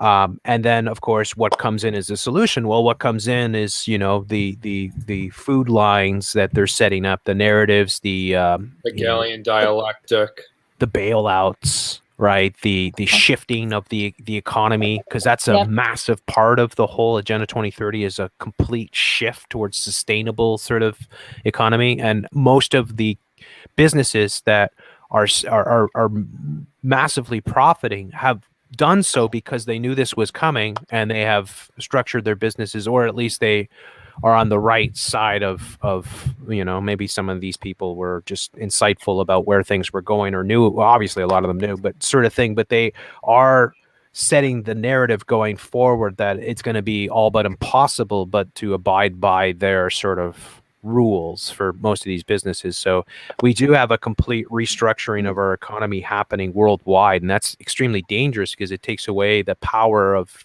individuals and the power of just being able to make your own business and make your own money. The freedom is going to be restricted from you, and you're only going to be able to profit and be successful if you abide and you comply with all the tyrannical sort of restrictions that they're going to force you to use on your clientele itself, sort of thing. So that's where, and again, with all the biometric IDs that they're trying to get, it's very scary the way it's all happening and how fast it's all happening, sort of thing. I work in a restaurant, and we're allowed to do dine-in service, but even still, it's like people don't want to come in, and like I can tell when it's going to be slow because it's like the news will show some other state with like their freezers and stuff with the bodies and whatever, and even still they come and shut us down like all the time. They'll be like, someone was here 10 days ago and they just came positive for COVID, so we have to shut you guys down. You have to do a deep cleaning, and they'll shut us down for 24 hours. It's already happened like a few times. and then they can just That's say terrible. 48 hours or a week or whatever. Right. And that's why I said like one of the psyops within this was the 6 degrees of Kevin Bacon, because they brought up Kevin Bacon and his wife have been a big player in this whole well, all the actors, right? But he's a pretty big name in Hollywood. And Tom Hanks. Tom Hanks, all of them. Yeah, Madonna. I mean, the list goes on, but Lady Gaga. each of them has a different sort of role to play. But like with Kevin Bacon, they're bringing up the 6 degrees of Kevin Bacon. I said, pay attention to the 6 degrees. The 6, of course, coming in and play again. But a lot of 6s, like freezers are like 6 by 6. 6 by 6, yeah, all that, and the rule of 6, and you have to keep 6 feet apart, and it's all that's. Oh man. It's all there. And also the vaccines were rushed in 6 months. Do you want an interesting fact? I think it's luciferin phosphate. Luciferase. Yeah. Yeah, exactly. I'm sorry, Luciferase. but it was what? It was at what? 66. Yeah, They were throwing it 66.6 milliliters. Yeah. And like, isn't that since that's a bioluminescent? I could be wrong on this. But no, Suzanne, it is. Yeah. No, it is. Can't It is. You're absolutely right. Can't they test? Like, isn't there a way to test for that? Isn't that how they were tracking people that were participants in other vaccine trials? Well, that's what they want to use to be able to. That's the sort of The quantum dot, basically. quantum dot tattoos, Quantum right? dot, They, in the quantum dot tattoos, they show you in Jupiter ascending. Is it Jupiter ascending? Jupiter ascending. That was one of the videos I got flagged for the other day. I probably showed like 10 seconds and they flagged me. But Dude, they're getting those algorithms. Pattern. Yeah, that's the thing. Like, like I want to play, for instance, like Ellen DeGenerate stuff and late night talk show stuff, but I can never play that stuff because that stuff is instantly flagged. I usually get away with the CNN and all that crap. But they're even catching things now on live streams. I was on a podcast earlier, and they were live streaming, and I don't know what they showed earlier in the podcast, but it was like within 20 minutes of it being shown, they shut everything. The whole like stream was just shut down. Yeah. Most against their narrative. That they told us that anything against their narrative, they're going to shut it down now. And they said that in event 201, right before this all broke out. And that's what they're doing. That's how they're handling it now. And these vaccines too that just hit America, they're not FDA approved, but they say they're FDA. How do they put it? Well, the FDA is just a big scam, anyways. They're all just in cahoots with each other. But I have arguments with my nurse friends. It's not FDA approved. They rushed it as an emergency. It's the gold standard. The gold standard. Trump said, like, right, but I mean, but they even say so on the site themselves that they don't know if it's safe. The efficacy of it. Well, there's nobody that really does, or. I believe whatever it is, they've had it for a long time. Now, again, it could be, the first round or two could just be a placebo, just to calm everybody down. It could be also that it's not really in the vaccines, or that it is in everything else as well. Like that the vaccines, the whole narrative could be a red herring in the sense that the tech is so advanced. And what I'm showing with the ice cream sort of thing, right, is that there's something that they're telling us about our foods that, and we've talked about this with Camille on the show, where they're able to put the nanotech into topical gels and all kinds of different other things, mascara and whatnot, right? There's nanotech. So it's likely in the foods. And the narrative about having to keep the foods so cold and all the ice cream sort of symbolism that keeps coming to play as they're moving forward. But again, like the principle of it should be for everyone, you know, your body, your right sort of thing. I mean, like, you know, that's what the abortionists there use, right, for their right to murder babies, basically. But you know, and that's again, all these debates and all these, you know, these movements are all part of how they're controlling us, right? Pushing abortion, pushing anti-abortion, you know, pushing libertarianism, pushing anti-libertarianism, pushing these groups against the Proud Boys, against the Antifa, and clashing. This is how the order out of chaos that they're creating. So, and again, with the whole Trump thing, how that's all going to play out, because it doesn't look like Trump's going to, you know, accept the so-called selection results sort of thing. So we have the foundations for potential civil war, and they've coded a ton of that, right? So we have so many different things that could happen coming forward. Just like the game Shattered Union, like predicting the second civil war. Yeah, exactly. It's yeah. So what do you think they're going to do, Jeff? You know, with us, you know, the people that that don't want to take the vaccine. I was looking at I think there was somebody was saying on, oh, you know, lots of people want to take the vaccine, and then somebody, yeah, you got to be retard. You know, the drug companies, they don't have any liability. You know, why would you want to do why? that? Put poison. Did you see the guy on Joe Rogan? I like vaccines. Oh my God, that fucking guy.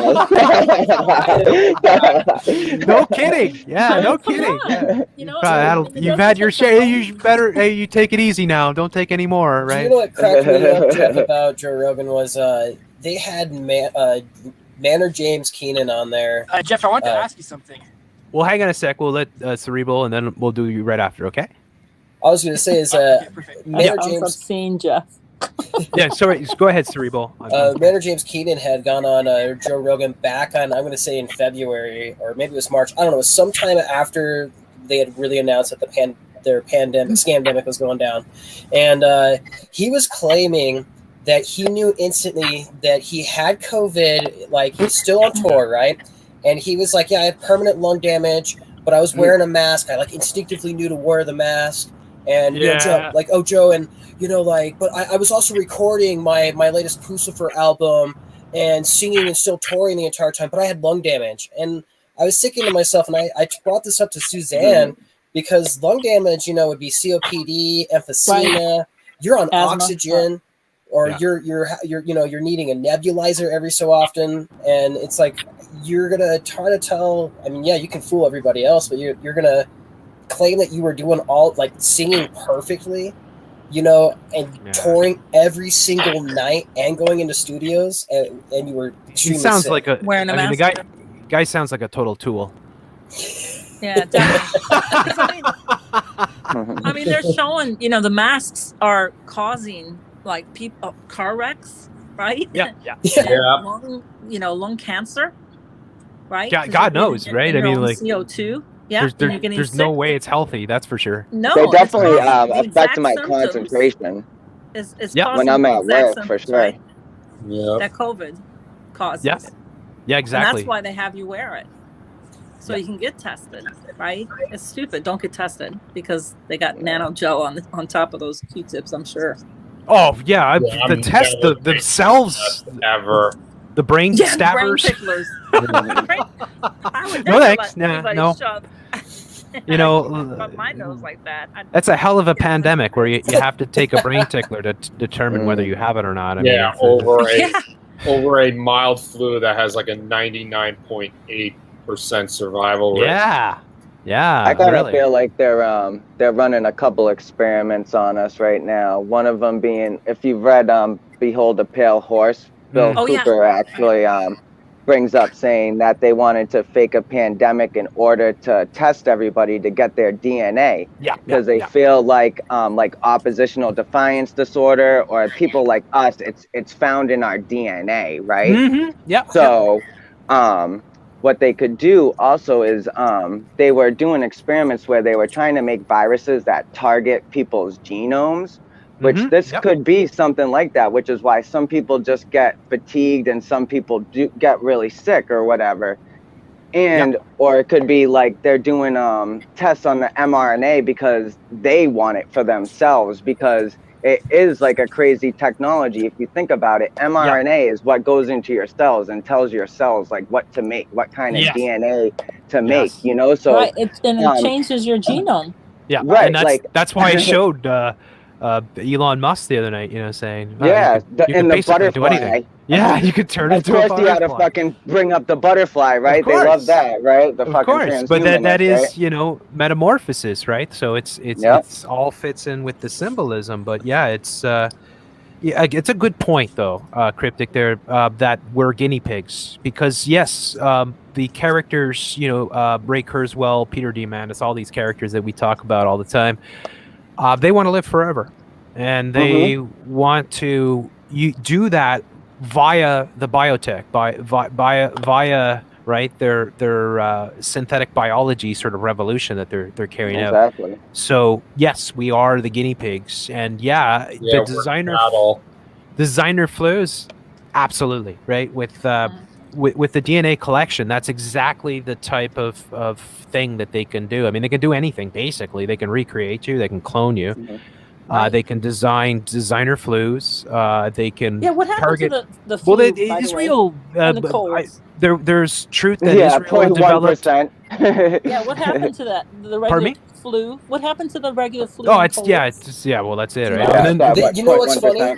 They're now writing articles saying like maybe the precautions you all did this year, that's why the flu disappeared. And it's like, but of course nobody has the flu. Everyone's wearing masks. Right, exactly. Yo. How but come you know what's funny? Going up? Suzanne, let's make sense here. Don't they claim that COVID is the same size as the flu virus? No, they say it's bigger, which is why the masks work. So that doesn't even fucking make sense that the flu, that the mask is blocking the flu, right? Right. So if the flu completely was eradicated, why has COVID not been completely eradicated by their masks? That's it, right? Exactly. And this coronavirus is supposedly way bigger than any other coronavirus ever. Well, you know, they had a fireman on. I don't know if you guys have seen this. They had a fireman on, and he was testing all the masks, you know, with smoke and stuff, and they were all just going through the masks. Right. It was so I want to tell people when they ask me to put on my mask, I want to be like, can I fart in your face with your mask if you think it fucking protects you so much? No, you probably won't let me fart in your face, so get the fuck out of mine. You know what you could do, actually, is you could order online those, it's like the joke little stink gas little things. I don't know if you've ever played with those and set them off, and we used to set them off in elevators. Oh yeah, the stink bombs. Yep, the stink bombs. Oh yeah. Like, the fucking rotten eggs. If you were to just crush one of those, I mean, I wouldn't do it in a restaurant, but like, you know, just go to some place and then just watch how many people are like making faces. You could literally like walk in there and be like, well, if you can smell it, that means you're breathing in that air. So you're breathing in, and those, you know, we know those aerosol components for smell are supposed to be way bigger than, say, the viruses. I like to check out what the Google News has for me on my Google homepage, and one of the articles was why a dirty face mask is worse than no face mask at all. So it's like, and I say that to people all the time. It's like, if this thing was that serious, every single fucking store should have a box of clean face masks along with a biohazard bin that we throw these fucking things in, not just wherever. You know, you got them lying on your counter, you pick them up. It's like, you know, those a box of masks too are like $40. They're not cheap either, you know. Oh yeah, well here in Colorado, the CDPHE, the Colorado Department of Health, encourages you to hang your mask on your rearview mirror to block your driving vision, just in case, you know, because that's going to be very clean, just sitting up there collecting all the. It's all bull crap, right? The whole thing is just idiotic. But you know, I find it funny they don't even tell us what the psycho thresholds are I'm not sure if you're familiar with what that is. Oh Yeah. yeah, you Oh, can yeah, look at them under Fauci a said- microscope, and they're crazy. Yeah, when you Fauci amplify came on them. and said if it's over 40, if it's over what 30 35 cycles. 35 Or 25 cycles, that's right. He said that then it doesn't mean anything. You just Oh yeah, the PCR, the gene PCR They're amplification even test. still saying at this moment that there's no proof that Right. asymptomatic people transmit the phony virus. Anyways, I mean, it's such right. a clown show, right? It's Right. like it's a cartoon look. world. The bottom line is to do this to people that are healthy is evil. That's all. Like, I mean, Definitely. if you had, and of course we know, right? If you had an actual pandemic, the only sane thing to do would be to take those that are most vulnerable and isolate them, and then let society function and let it play out. Well, But that's what they used to do, not what right? it's about. Yeah, but it's not what it's about, right? It's like this It's is not about a virus. It's about control. no, Yeah. exactly. It's all about population control. It is. Exactly. It's about population. It's mind control of the Depopulation. masses and depopulation and Right. just breaking down society and reconstructing it because they don't want us. They don't want kids. That's why that video I put up. Bravo for that video, Jeff. Yeah, Oh yeah, man, that's what got me. Yeah, for real. Those baby pacifier masks. All I could think of was like, Oh you my know those God. like sex toys that gimps use. Yeah.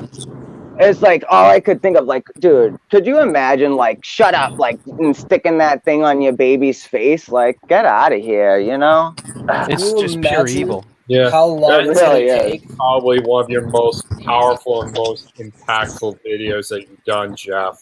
Thank you. They- Thank you. It's they, the hardest so video much emotion. bar none that I ever worked on because every time I worked on it, I would break down emotionally. Yeah, It's I too totally much, get right? it. For real, The seriously. babies with the face shields. Ugh. I It's can't sick. even It's think sick. of like how Yeah. long it's gonna And, take. and also the music was so fitting, like when you showed that picture of the young girl that had the tear coming down the cheek with the mask, and it just fades to the boy staring at the playground with all the caution Oh tape yeah, the caution tape. over it. They went a little overboard on the caution tape. Yeah, it's. I mean, I wrote the music specifically for that theme, and I wrote it earlier this year, and just kept trying to work on the video, but every time I would work on it, I just become overwhelmed emotionally that I'd have to pull away.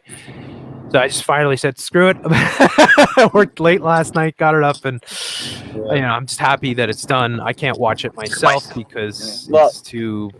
I've seen too much, and but I want that to go viral. Yes, because every parent should see this video. Like, if this video does not tug on your heartstrings, then you have no soul for humanity. Yeah. My 5-year-old they have niece no loves her soul, fucking do they? mask. That's So. why they're doing it. These people are evil. All I can think about is So like evil. how long and how much therapy, I mean, the conditioning of our the next generation that's supposed to take the torch. And they're going to be very messed up. Not just They're going to have the PTSD. next generation after. If Or we they go gonna that be far, like- I don't even think we're going to go that far, to tell you the truth. This is biblical stuff. This is really happening. Very They're biblical. already saying in UK there's another strain out. It's like, what? Didn't they just get their freaking vaccine? So this should show people that like this ain't going anywhere. Like for anybody that has hope that like, oh, once this vaccine comes out, because it's like I see a lot of people complying because they just want things to go back to normal. And it's like, don't you hear them talking? They're saying new normal. Like, do you guys not hear the new in front of the normal? They're saying 2 years. They're talking about normal, like you'll be able to go to your fucking stupid football games, but you're going to get tested and go through all this shit to get to it. That's the normal they're talking about. They're not talking about what you think as normal. That's not coming back. So you need to fight now. Yeah, and it's you have like, to fight. I go to work and I just tell people this shit. And then it's like, I have 2 days off and then I come back and it's like, they're all scared again. And like, oh, we got to stay 6 feet apart. It's like, we work in a restaurant. How are we supposed to stay 6 feet apart? Get the fuck out of here. Yeah. It's Aside from that, I mean, they keep there saying needs to be uprisings everywhere. Yeah. It's And they like, keep I'm saying so about the upset. about my have to wear a generation. mask. You still have to, you know, social distance, People even should though be you've had your arming vaccines. themselves, protecting their constitutional and their Bill of Rights. I'm like, no one is allowed to listen to Rage Against the Machine again because, like, you know what I mean? It's just like, I feel like my generation has let me down so bad. I'm 35, you know what I mean? Like, we grew up with like Rage Against the Machine and like, you know, fuck the system, anarchy, and like the first time our authority tells us to freaking kill ourselves, we're like, yes, masters, thank you, come again. You know, it's like, thanks, guys, you guys are real solid. It's go back to sharing quarantine recipes. Yeah, and again, that's the whole thing, is that if you're people that all you do and all you know is your mind control, like you just, there's no stepping out of that, right? In all your life, you've been brought up by Disney, you've been brought up by CNN, you've been brought up by the CBC, and you think you have free will. You have no free will, right? If you had free will, none of this would be happening. Or maybe if you actually used your free will, none of this would be happening, right? Word, so I'm saying, like, word. But they have turned people into this, and it's like for so long I've been showing how they would promote, like on YouTube and stuff, like the accredited sources, and how they would say this is, you know, all building up for this whole event, right? Like that we can't trust, you know, we have to trust in science, for instance. Science is real, right? We have to put our trust in science. Well, this is what they're trying to do, is justify everything that they're doing by putting the trust in science, even though they're silencing thousands of scientists and doctors around the world who are trying to stand up to this and expose it for what it is. But they want a whole universal sort of cultish sort of belief in the system. And it's like, you know, when they first asked you to put on the mask, it was, oh, it's only for a couple of weeks, you know. Here we are, you know, what, it's 9 a year months almost. No, yeah. Right. Yeah. I mean, what have you not figured out? They're being more militant, more enforced, like pushing people against their limits. Yeah, and if these measures are supposed to work, then how come they haven't worked? Right. Why are the so-called numbers going up? Because it's not part of the script. Right. Right. They Exactly. claim that we're not doing it, but it's like when I go out, literally 99.9% of the people are wearing their masks. It's like, exactly. You know, I put mine like on my chin, but then when somebody comes and harasses me, like one of the store people, it's like I gotta do it. You know what I mean? What am I gonna freaking do? You know, I gotta get my groceries. You know. Well, I haven't worn mine yet. I refuse. I'm sorry. I'm a wee rebel. You know, I I'm went. just waiting for somebody. You know, I feel bad though no because. One said anything. Well, I feel bad because I go to this little it's like this little farmers marketplace in the center of my city, where it's like all these little it's like little farmers and little stands and stuff like that, but they all rent out of this one thing. And I go in there without a mask. Not one single person that works at one of their things that owns a place said one thing to me. And then this guy comes up to me. He's like, you need to be wearing a mask. I'm like, who are you? Do you own one of these places? He's like, no. He's like, I just work here. I'm like, so you just work here to walk around telling people to put on their masks and following them around and harassing them to ruin these people's business? Like, come on, dude. So like the first day I got really mad and left. And my girlfriend was like, it's not, you know, and she like, I'm like, yeah, I get it. So, you know. Well, that, and again, they make it, you know? They make it so it's gonna be stressful for you to resist, right? Because like, just comply. If you just shut up and comply, then you will not get the herd turning against you, and you will not have to have confrontation, right? Confrontation raises blood pressure, it raises anxiety. People don't want confrontation. Right. Well, I do. I'm terrible, but I thrive on it, right? Like I look for it because, like, I want to. I tell you, every person I pass, like whether I'm in the store or the street, I want to stop and tell them, you know, like not be mad at them. I want to say this is all bullshit. You know, this is Try and shake their yeah, head. yeah. Like I honestly want to stop. Like I'm amazed that I've been able to resist for most part. I mean, I have freaked out a few times, but like every person I see, I just want to shout at them, please just smash your television. It's They all put the burden lies. on the business Masks are owners. not about the virus or health. It's about compliance. Yeah. Right. Exactly. It's about making the virus look real, because if you didn't watch your TV and you didn't see anybody with a mask, you wouldn't know there was a fucking pandemic going on. Like, let's be real. I Yeah, ask where's people all that the all the time. I bodies? said, if you didn't watch Where's all the the dead news people? and look around Everybody did not at people with comply. masks, We're back to right. the old normal. Yeah, where's Right. all the dead people? You know, I'm not where? seeing I dead mean, if- people. I'm seeing a lot of dead businesses, though. Yeah, exactly. A lot Yeah. of dead businesses. That's If terrible. this was a It's- pandemic, there you'd see people in the street dying. You know, it wouldn't be the hospitals overflowing. It would be the That's what I said cemeteries. when the whole thing started. I said, Mhm. look, we're going to know real soon if it's real or not. Because you know what happened with China, right? They were putting out all those bullcrap videos of people convulsing and falling over and dying. It was such bullcrap. Right, And yeah.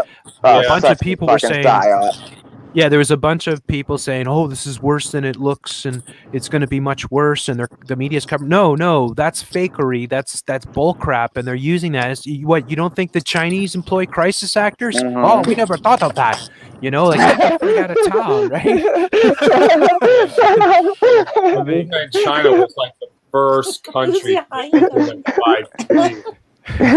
The yang. Yeah, I mean, it's silly, right? It's how it works, and that one of the videos that really made me both, you know, I mean, it's like a mixed emotions, because it was when the Chinese the Politburo person came to one of the areas of Wuhan where there's this huge apartment complex, and all the people were shouting. They're all shouting, "It's fake! It's fake! It's fake!" Yeah. I was just blown away, but at the same time, I was like, "Oh my god!" You know, like if they're willing, because you know how it is, and well, I mean, none of us really know what it's like in communist China, but I mean, like, if they're willing to risk their lives to shout from the rooftops that this whole thing is staged, I mean, that they were desperately trying to get that word out they were to trying to wake folks. up the whole Right. world. Did you? Yeah. And they have infiltrated everywhere, every part of our governments as well. Mm-hmm. And did you see that they had a leak? I mean, even on the president elections, they were the ones that put it through. I think it was Clearwater or something. Somebody else was asking about that. They bombed Michigan or something. Chinese. What? They bombed Michigan. I'm not sure what you're talking about. The I Chinese don't think bomb. Michigan got bombed. What? No, I'm not sure either. You better. On the Yeah, chat. you better. Is that coming? Is that in the script? Wait, Susan leaked that early. That's on my teleprompter. Yeah. Wait a minute. Somebody said something about that. I think it was he was saying something about Chinese being bombed and they were in Michigan or something. Help me out here. Sending a message there to Jojo, because I tried to bring you in before, but you're not Chinese- connected. Yeah, sorry, go ahead. China troops training in the underground base in Alberta.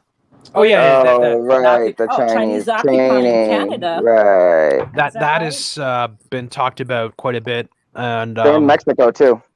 Yeah. Right, Again, Mexico, I heard that.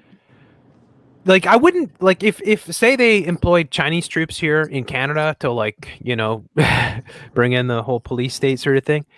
It could work, because Canadians are just that stupid, and most we've of been us conditioned to fear the Chinese too. Like in school and stuff, they're always like, you know, the China's at 1 billion people. When I was in school, like, oh, they could just take over if they ever wanted. Now they're at like 2 billion. But if you did stand up to them, they would say that's racist.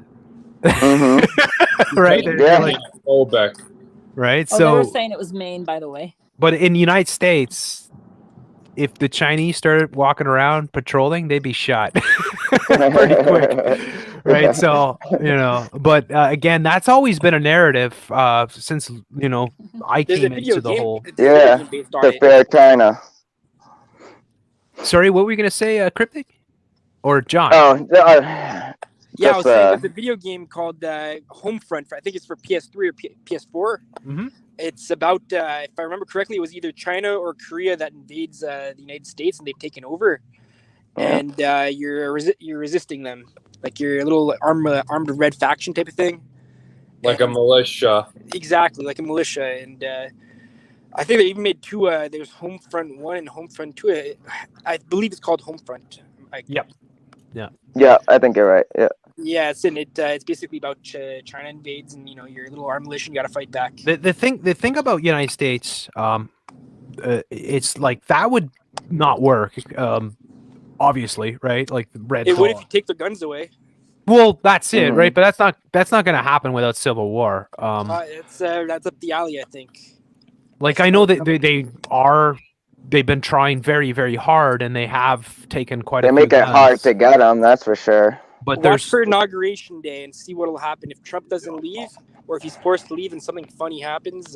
It's civil war. Yeah, that could play out. So, and again with the Civil War, like the thing about disarming Americans is that's unlikely to happen. Like even with all their shenanigans, it's just going to be really difficult because there's just so many of them, and there's so many armed militias, and there's just there's a line that a lot of these people they'll just all of a sudden locked and loaded. It's time to go and fight because stand up, and that's the saving grace, I think, for most of the world, because if only we had more people like that. That's why I say Americans are like the last bastion against this new world order. Well, there is a lot of armed Canadians, but it's more like there's more guns, and we have nowhere near the freedom that they do for that. Like, that's true, and they just banned 2,000 guns, right, with their scam, their freaking Nova Scotia bullcrap thing. And that was totally unconstitutional. And again, I know that they're fighting that, like the Canadians, the different sort of rifle groups or whatever. But that's, and again, they just recently had in Quebec City, it was a sword attack on Halloween. It was just so ridiculous. Guy dressed up in a medieval costume. But I could see them going after all kinds of. They will eventually. And again, what will happen eventually is they'll ban driving as well. Like they've already announced here in Quebec that they're banning. They did this first in France, I believe, and then California, and then Quebec followed, which is all. Combustible engines will be banned by 2030. The sale of them, yeah. You won't be able to drive them in the cities. You won't be able to drive them in the cities. They've already said. Yeah. So the last people that will have access to those vehicles or be able to use them will be in the countryside, but they're going to be moving all those people obviously into the city by hook or by crook, right? Like through, all different machinations, just starving out their economies, because that's one of the things that they can do with this scamdemic is they can crush small businesses, restaurants, and that kills towns, right? Like all over Newfoundland. That already happened with Newfoundland, by the way. Newfoundland is almost a sort of template for how they depopulate regions, because in Newfoundland, when they joined the Union, in Newfoundland, they were traditionally all fishermen, right? And they lived on all the outskirts of this massive island. It was a gigantic island, but there was no roads or infrastructure really to attach all these little towns and whatnot, right? They killed the cod industry. They forbid people from fishing because they said that the cod industry had collapsed. It was garbage anyways. So they killed most of the economy, and then they opened up Hibernia, like the oil platforms, to entice people to go live in St. John's or the big sort of cities, and there's no real big cities in Newfoundland, but the population centers. But yeah, they basically, this is methods that they use. I used to show this a lot when I was just explaining Agenda 2030 about how they move people, that they were able to collapse whole economies and move people into the mega cities sort of thing. And that's the model that they're carrying out. So with this whole scamdemic, so many businesses are being crushed, and it's going to be so impossible for so many people to be able to subsist. So they're going to say bailouts, right? They're going to say, well, I mean, like, depending on what happens with a dark winter and all this crap, right? If they really pull the plug and they reset the entire sort of internet sort of world, right, where all debt is erased and everyone is at zero, and then there's just say, well, we're going to bail you out, the IMF's going to come in, you can live in your home, sort of thing. We'll just we'll supply you with some Soylent Green and some cockroach milk, and we'll help your kids we'll help you change your gender, right, and stuff like that. Here's a sewer tube for you, About the megacity thing too, is I got a pretty scary article on my homepage today about my city. So I live in Massachusetts, and it was like, is Worcester, Massachusetts a good candidate for the concept of the 15-minute city? I actually sent the article to you, Jeff, on the Patreon page. It's is Worcester a good candidate for the concept of the 15-minute city? 15-minute city. The 15-minute city, yeah. So it says if the 15-minute city is a city where you can get to any place like your work and your home by walking or bicycle or bus within 15 minutes. Yeah, that's their model. Mm-hmm. Yeah, I sent you the article. I'll check it out. Wow, this is crazy. That's exactly. And Massachusetts is like a wicked, like, we are the forerunners when it comes to like socialism and the whole new world order. We're the first state that health insurance became mandatory. Like, we had socialist health insurance before Obamacare even came about. You lose your taxes if you don't have health insurance in my state. Like, if you get tax money at the end of the year, which a lot of the poor people do, I'm one of them, they take it away if you don't have insurance. So they force you onto their systems, and then they force you into that. That's, I mean, they know exactly everything about, like, the whole plan is well thought out. Like, everything is taken into consideration. Everything is accounted for as they move forward. So they know how they're going to deal with people in the rural areas, people that have, say, lots of guns and preppers and whatnot.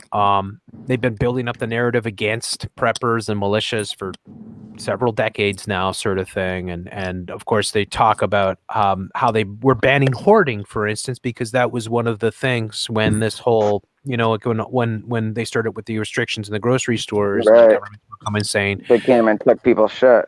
Yeah, we can't allow people to hoard. And again, the 5G is going to give them the full surveillance grid to be able to see anything that they want to see through people's homes. Mm-hmm.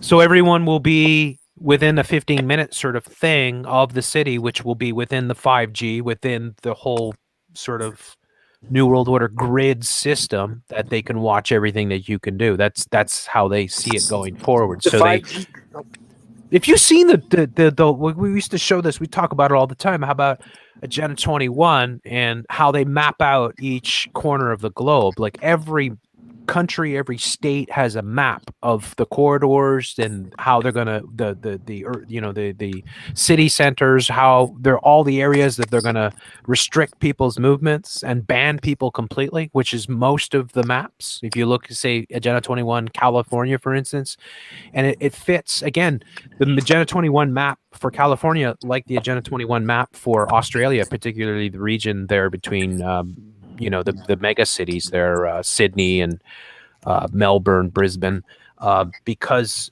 the rail lines that they're building, the high-speed rails to link those cities, they're cut through right the areas where most of the fires took place last summer, sort of thing, right? Or last year, their last summer, sort of thing. So they purposely burn people out of these areas. Well, that's my belief, right? I think we know that they're doing that because there was so many stories of arsonists being used to start the fires. Massive fires in California. Yeah, and California, the exact same thing. In California, if you look at the Agenda 21 maps for California, it's all those areas where people are being burned out. Yeah, and if they're not being burned out. No, that's directed energy weapons. Well, whatever it is, to me, it almost doesn't matter, because it's like, if you get caught up in the how, well, you'll debate that till the cows come home, right? And they could just pay some guy to go and start, with a frickin', a butane, or what do you call it, a Zippo. But didn't they catch it, Jeff? Didn't they catch it on the map? the surveillance map. Boy, I'm sorry, I can't talk today. I'm having brain farts The left. catching the do weapons. Is that what you're saying? You know, yeah. When Yeah, they were doing it. you know, you get information and you'll get things that can be interpreted different ways, and maybe it's real information, but it doesn't matter because they're just going to do these things, and most people are not going to listen anyways. Right. Like the way I look at it is that they're doing. It doesn't really matter how they're exactly doing it. It's almost They like want us 9/11, to fight right? about It's the like, how. yeah, they want you to fight about the how, because then it doesn't matter about the who and the why and the where as much, right? But yeah, the it's clear that they want a future, and this is no secret. It's all over Agenda 2030 and Agenda 21 documents that they want everybody living in the megacities, and they want everybody under their surveillance grid. And that's why they have to destroy the American Constitution. They have to destroy freedom, basically, or they have to never give up your liberty for security. Yeah, exactly. Right. I mean, it's just what it is here. What is? Oh, I just cut your message there. 15-minute cities. Yeah. Who wants to give up? We got Cerebral's been waiting here, and I asked him to leave before, so I want to try to get him back in here. Is anybody here that might want to drop out? I hate asking. I wish I had more space, sort of thing. I will drop out. Oh, thanks, Peter. Yeah, I really appreciate that.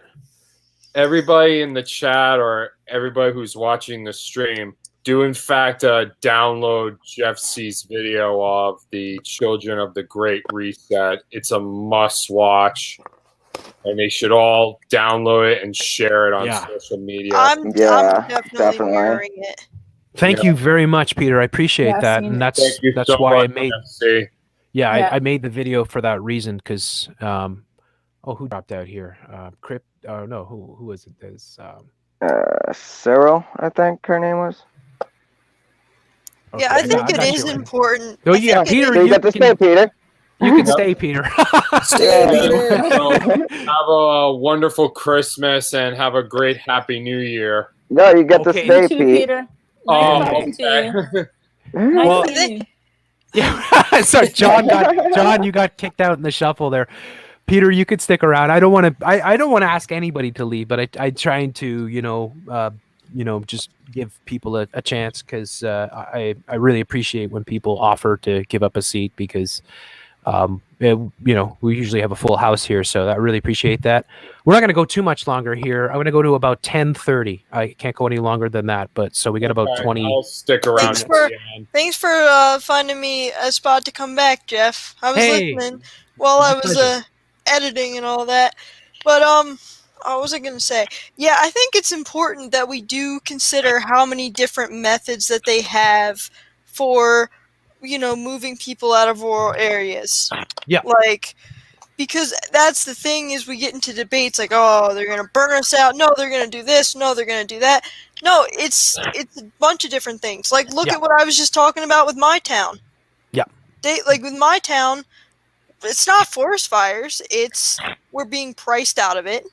And also, they are putting a bunch of townhomes and little shanty towns in here now.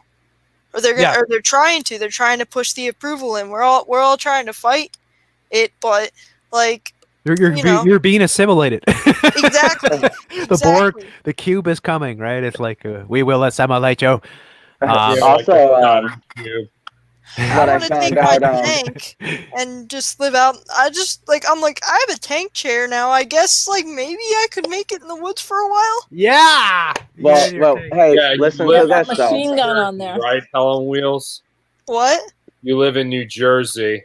Yep, unfortunately, the one and only state that's ever been governed by a horse, as far as I know.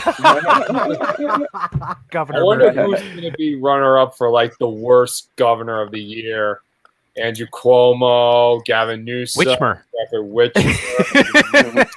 Or Gavin Newsom. Wow, that guy. There's no question in my mind that guy is a raving psycho. He's the new Patrick Bateman. Yeah, it's almost like they designed the character off of Gavin Newsom, or vice versa, right? But that guy is scary. The way he talks, he's so full of crap. But yeah, I mean, they've installed all these ghouls, and it goes to show you, it's like, well, wait a second, people actually voted for these people. Well, it doesn't matter at the end of the day, it's a selection, right? But nonetheless, right? There's a lot of people that support these people. There's a lot of stupid people that are supporting clear psychopaths that are destroying all your rights. And because it's such a full spectrum grid with this whole lockdown, right? It's like that gives them an out because, you know, look at the tyranny. Like I freaked out with Australia there, South Australia, where somebody coughed in a hospital and they shut down the entire province for 6 days. Like everything was shut down. Nobody was allowed to go on the highway kind of thing. And it's like, somebody coughed in a hospital? What? You know, like when have you been in a hospital for more than 10 seconds without hearing somebody cough, right? I mean, it's like it's full of sick people. It's ludicrous, right? And it's like you know, some people just do nervous coughs. I mean, it's like, and again, when the whole thing started, I don't know if you guys remember that, but I put out a video on all the coughing incidents where there was like people coughing on vegetables, and they would wipe out the entire produce. Yeah, I've been getting kind of scared because like I'm looking for, you know, I'm still looking for work and everything. And I actually did unfortunately have to buy a face shield, but I've been looking for work, and I get these random coughing fits like sometimes. So now I get like afraid. Now I get afraid because I'm like, oh my god, am I gonna get charged with terrorism now? Every time you cough, it's hell on wheels. It's time for your brain tickler. Yeah, That's right. it's like here you go. And you'd be like, no, not again.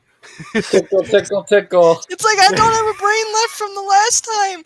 Look, I took the vaccine. You took my brain already. my brain fluid's leaking out of my ear. And my nose. Yeah. Hey, maybe if they mess my brain up enough, my legs will start working. I don't know. Oh my god, you're making me think of There you go. Westworld and stuff.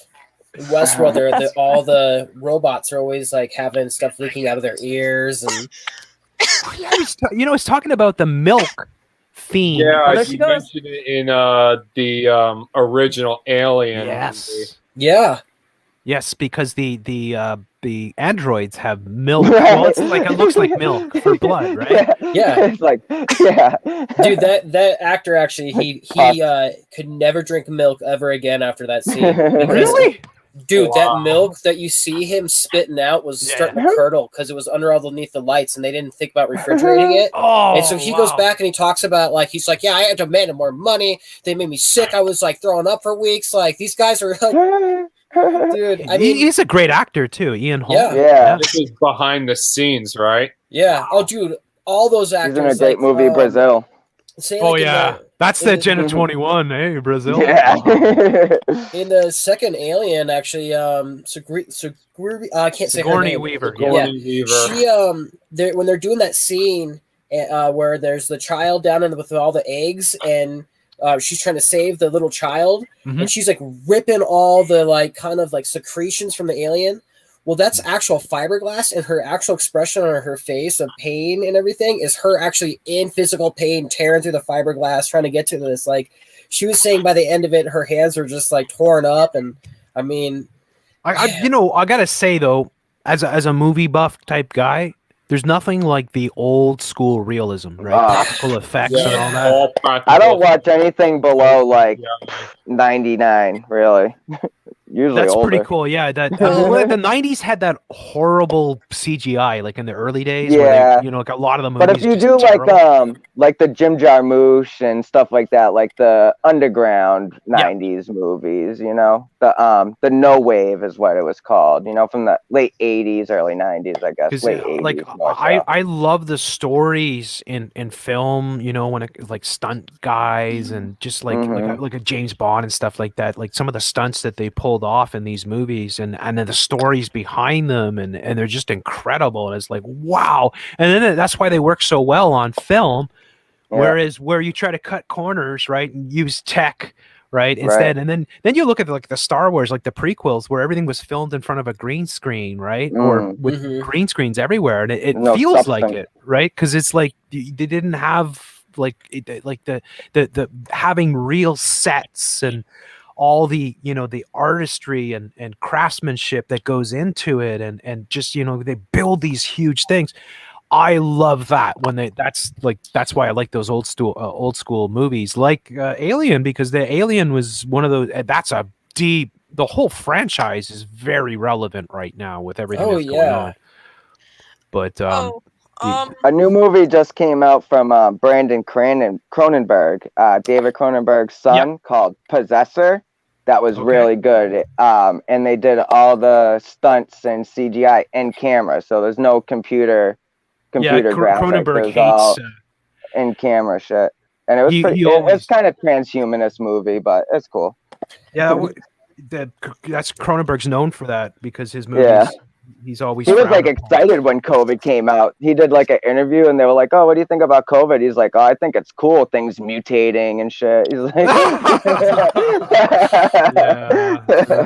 you know what blows my mind are the stunt guys from like China and stuff. Oh yeah, the Tetsuo, the Iron Man, where it has like all the wires and all the transhumanism in it. Yeah. Well, I was thinking more along the kung fu and the, you know, Jackie Chan and they're really kicking people in like the head, or they're like, you'll watch them and they'll literally do a fake hit, like they get hit in the face, and then they'll do like a backflip off of, you know, a second story, and then they'll land on a real table. They'll cut the table so the table will break and everything, and then that'll be what will like slow down their fall, and they'll just go and do it and just like almost, you know, break their neck. Yeah, well, you know, like I think like, because I'm going to be doing a James Bond thing on Supreme Lord Commander, but I think the early James, some of the stunts that they pulled off in those films, they actually did it, right? Like they actually hired stunt people to do these things, and sometimes they almost died in the process. But what you get out of it, like when you watch it, is like, it's not acting, like it's real, it's actually happening. Even in some cases with actors, like you mentioned before with Sigourney Weaver, that like I like actors that would, you know, do a lot of the stunts themselves, because it makes the Twilight you Zone movie. Pardon me? The Twilight Zone movie. You heard about that, where the freaking guy got the guy and the two kids got like decapitated by the helicopter. Crazy. That's just unbelievable. Do you know that?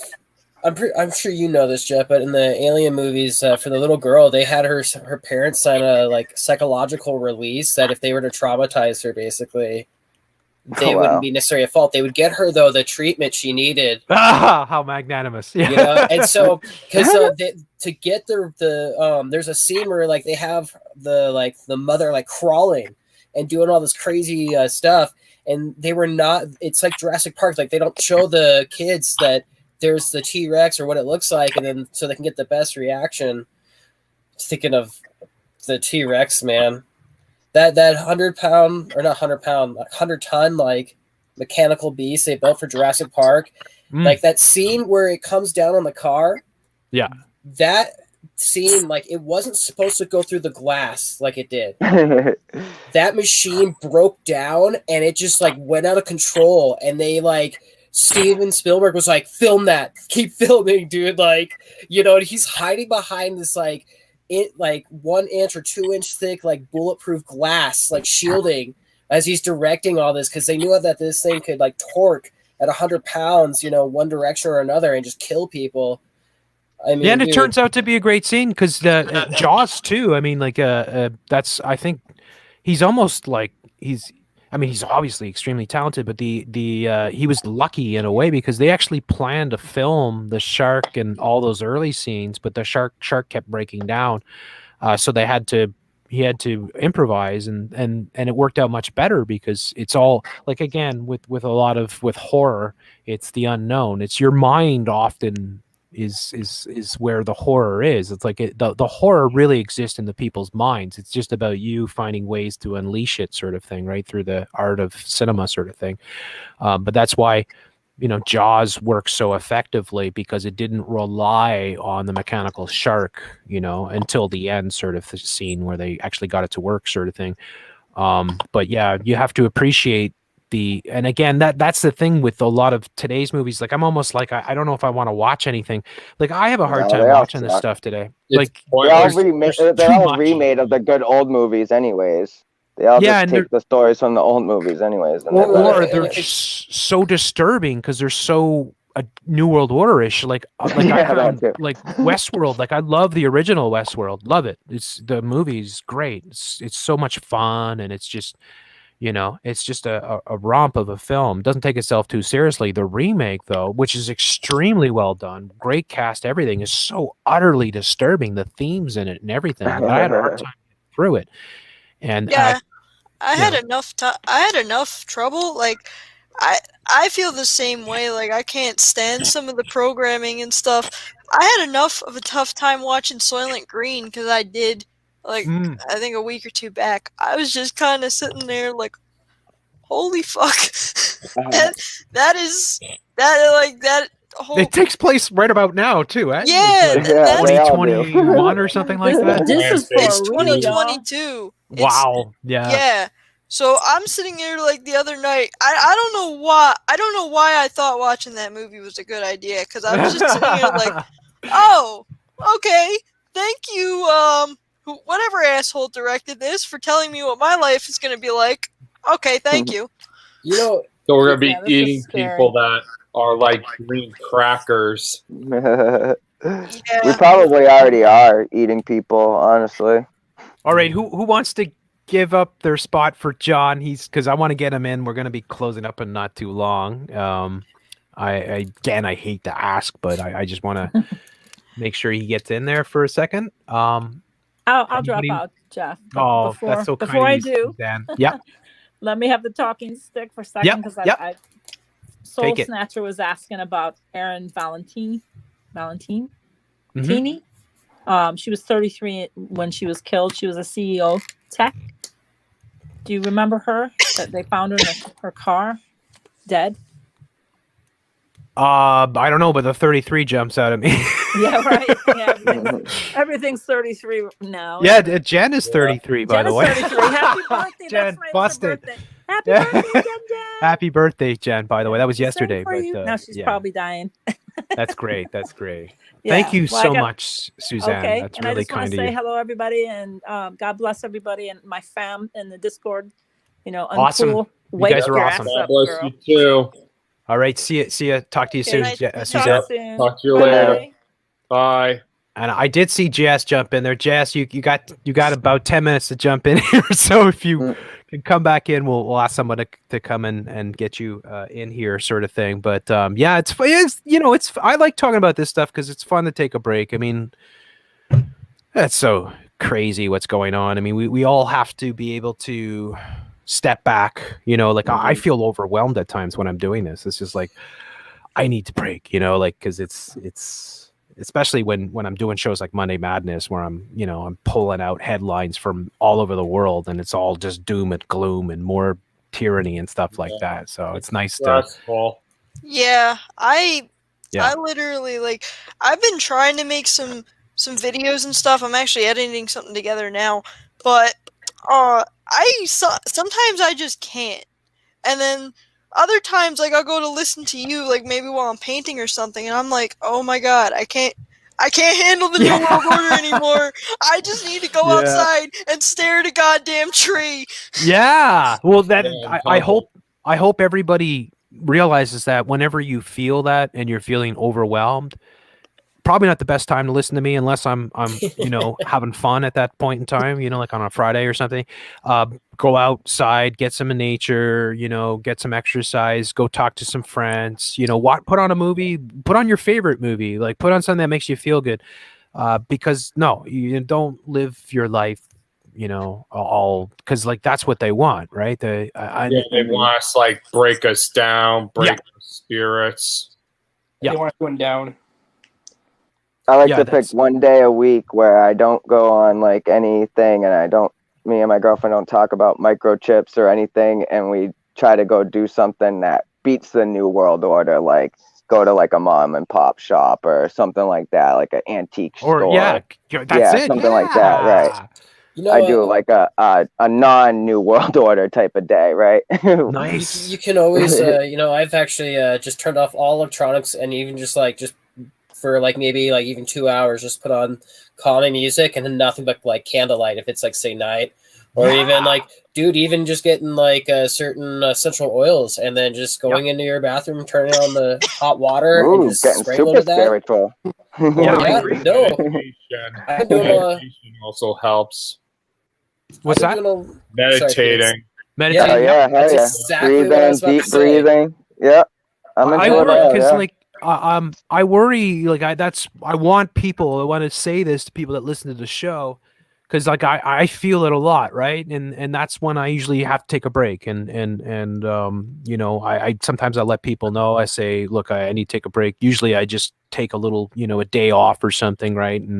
And just try to reset a little bit. And I hate that term now, but just try to detox for and exactly, music and art and maybe Balance. some movies or just outside in nature, hanging out with some friends, anything like that, and make sure you do that, because look, you gotta live,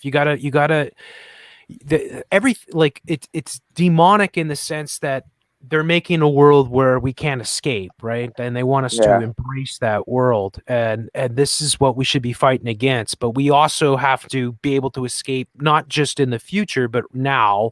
You have to be able to extract yourself, and I like all those suggestions. You guys said great things. I mean, Cerebral saying, turn off all the electronics and, maybe light some candles and essential oils and stuff like that, or, go out for Cryptic was saying there, go to, antique shop or something like that. And that's so cool too, right? Yeah, I think, getting out of your eco chamber and doing new things in life. Yeah. Taking the... Oh, sorry, go ahead, John. I want to say, if I could just say a quick little funny story to make people, anyone thinking that they're down right now, I have a bit of an interesting little side thing to say. My uncle is he's currently in Bordeaux, if you know where that is. Yep. It's a detention center. It's like a jail that you notorious. Go to. Yeah. 2 years before or less, people go there, and he's serving a sentence there. And he's telling me he's like it's paradise here. Like he used to live on his own and all that. But I mean, nothing special. Wasn't retired, but wasn't on the right path at his age. Not smart life choices. But he's in jail now, and he tells me it's paradise because he wakes up in the morning. He gets his newspaper, his cereal, his coffee from the guards, breakfast in bed. He goes downstairs. He goes to the gym. He works out. He talks with all of his the fellow Italians there. People that he used to know from back in the high school days, and all of his friends and whatnot from way back when happened to be there as well for stupidities. So he's telling me, he's like, there's no masks. There's it's all fun. We got 3 meals a day. He's like, I'm in here for a couple months, but he's like, if there's any time to be in jail right now, this is the best time, because thanks, we are kind of are. I guess that makes me feel better. Yeah, but I dig that though, because a lot of people will go to prison and they'll use it as an opportunity to open books and start changing the path of their life. And well, he tells me it's a detox for him. If he thinks the way he do his life with drugs and alcohol and all that, he'd be dead in 5 years. So he's there you go. So that's it. That's a good thing to share there, John. I agree. I mean, I think it's cool. But again, it's not about embracing or enjoying our prison, but it's about allowing yourself the time to detox from all the heavy stuff and just enjoy life every day. The downside, he tells me, he's I get the Gazette today. Oh, he's got the Gazette. Every day they bring the Gazette and he listens to it. Yeah, that's pretty awful. Yeah. Downside. Well, one thing that helps me outside of painting and going outside and stuff, as I often do, is learning to find the silver lining in certain situations. So I've done this actually after major traumatic events in my life or whatever. This whole lockdown gave me a lot of thinking time. Now I understand, for example, because I've thought about this a lot, where my line is and how far I'm willing to go to not cross it, and just learning about yourself and how to tolerate the distress that they're going to put you under, and just how learning not to take things for granted. Like I find the silver lining in everything. Basically, that's how I've managed to make it this far in life. I didn't make it this far in life because I had it easy. I made it this far in life because I can look at a really bad situation and be like, okay, there's something I can learn from this. There's a way I can solve this problem. And now if I run into someone else who's in this situation, I'll understand it better and I'll be able to help them out. Yeah, you bang on. I mean, you're in a situation that most people aren't in, so you already had to struggle, and you have to deal with things that most of us take for granted every single day. So that puts the whole thing in perspective, and that's great because you can offer a lot of wisdom to people out there that might not be seeing all the silver linings that are potentially around them, sort of thing. And again, yeah, like take the opportunity. Like I say to people, take the opportunity if like maybe that you wanted to learn a craft, an art, a hobby, an instrument or something like that. Turn a negative into a positive while you can, without like I'm buying into the whole New World Order and the the whole socialized communist system that they want to bring in, but just try to make the best out of your situation, and that's what we should all be doing at all times. Turning negatives into positives and just stopping to smell the flowers. Life is short. That's why I like old people a lot, because I find like a lot of old people really understand that. You see elderly people about that, they just appreciate little things, right? Like children too, like that they just things that we all take for granted every day. Like when I see people walking around like zombies with their freaking Black Mirror in front of them, I almost want to trip them just to wake them up. It's like, look at what you're missing. Like look around you. Like look at the birds. Look at the trees. Look at the sun, the clouds. Expand your horizons. Yeah. Yeah, exactly. Well, you know what? Yeah, sorry, go ahead. When you do, plus it really helps to examine, your thought process a little bit more, too. Examine it. Like, how much am I buying into this fear right now? How much am I sitting here thinking about the totalitarian system they're building? And how much time am I spending in that system before it's even fully here? You gotta examine the catastrophic thinking and stuff like that. Sometimes when I feel like I'm going to emotionally break, I step back and I go, wait.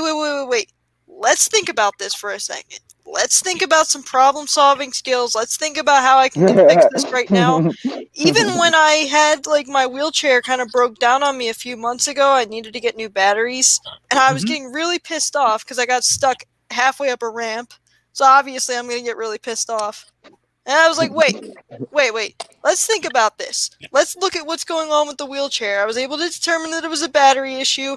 I was able to figure out how to get my charger, how to get it at least close enough to an outlet to leave it for a little while, and how to safely get myself into the manual chair. Because instead of just letting myself get really, really pissed off at that moment, I just sat and I thought, wait, let's think about this. Let's think logically about this. That's smart. Yeah. Yeah. Ever seen? I won't promote this guy, but I do think some of what he says is pretty good.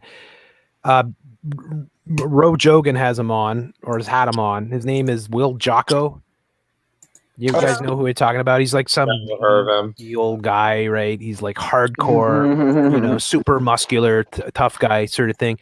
But he has this approach, you get bad news, oh, your girlfriend left you, or you got fired from your job, and his reaction is good. I kind of like that, because it's like, you know what? I mean, it is attitude. It's all your mind over matter sort of thing. I know, it's easier said than done. Mind over bronze. It's called law of attraction.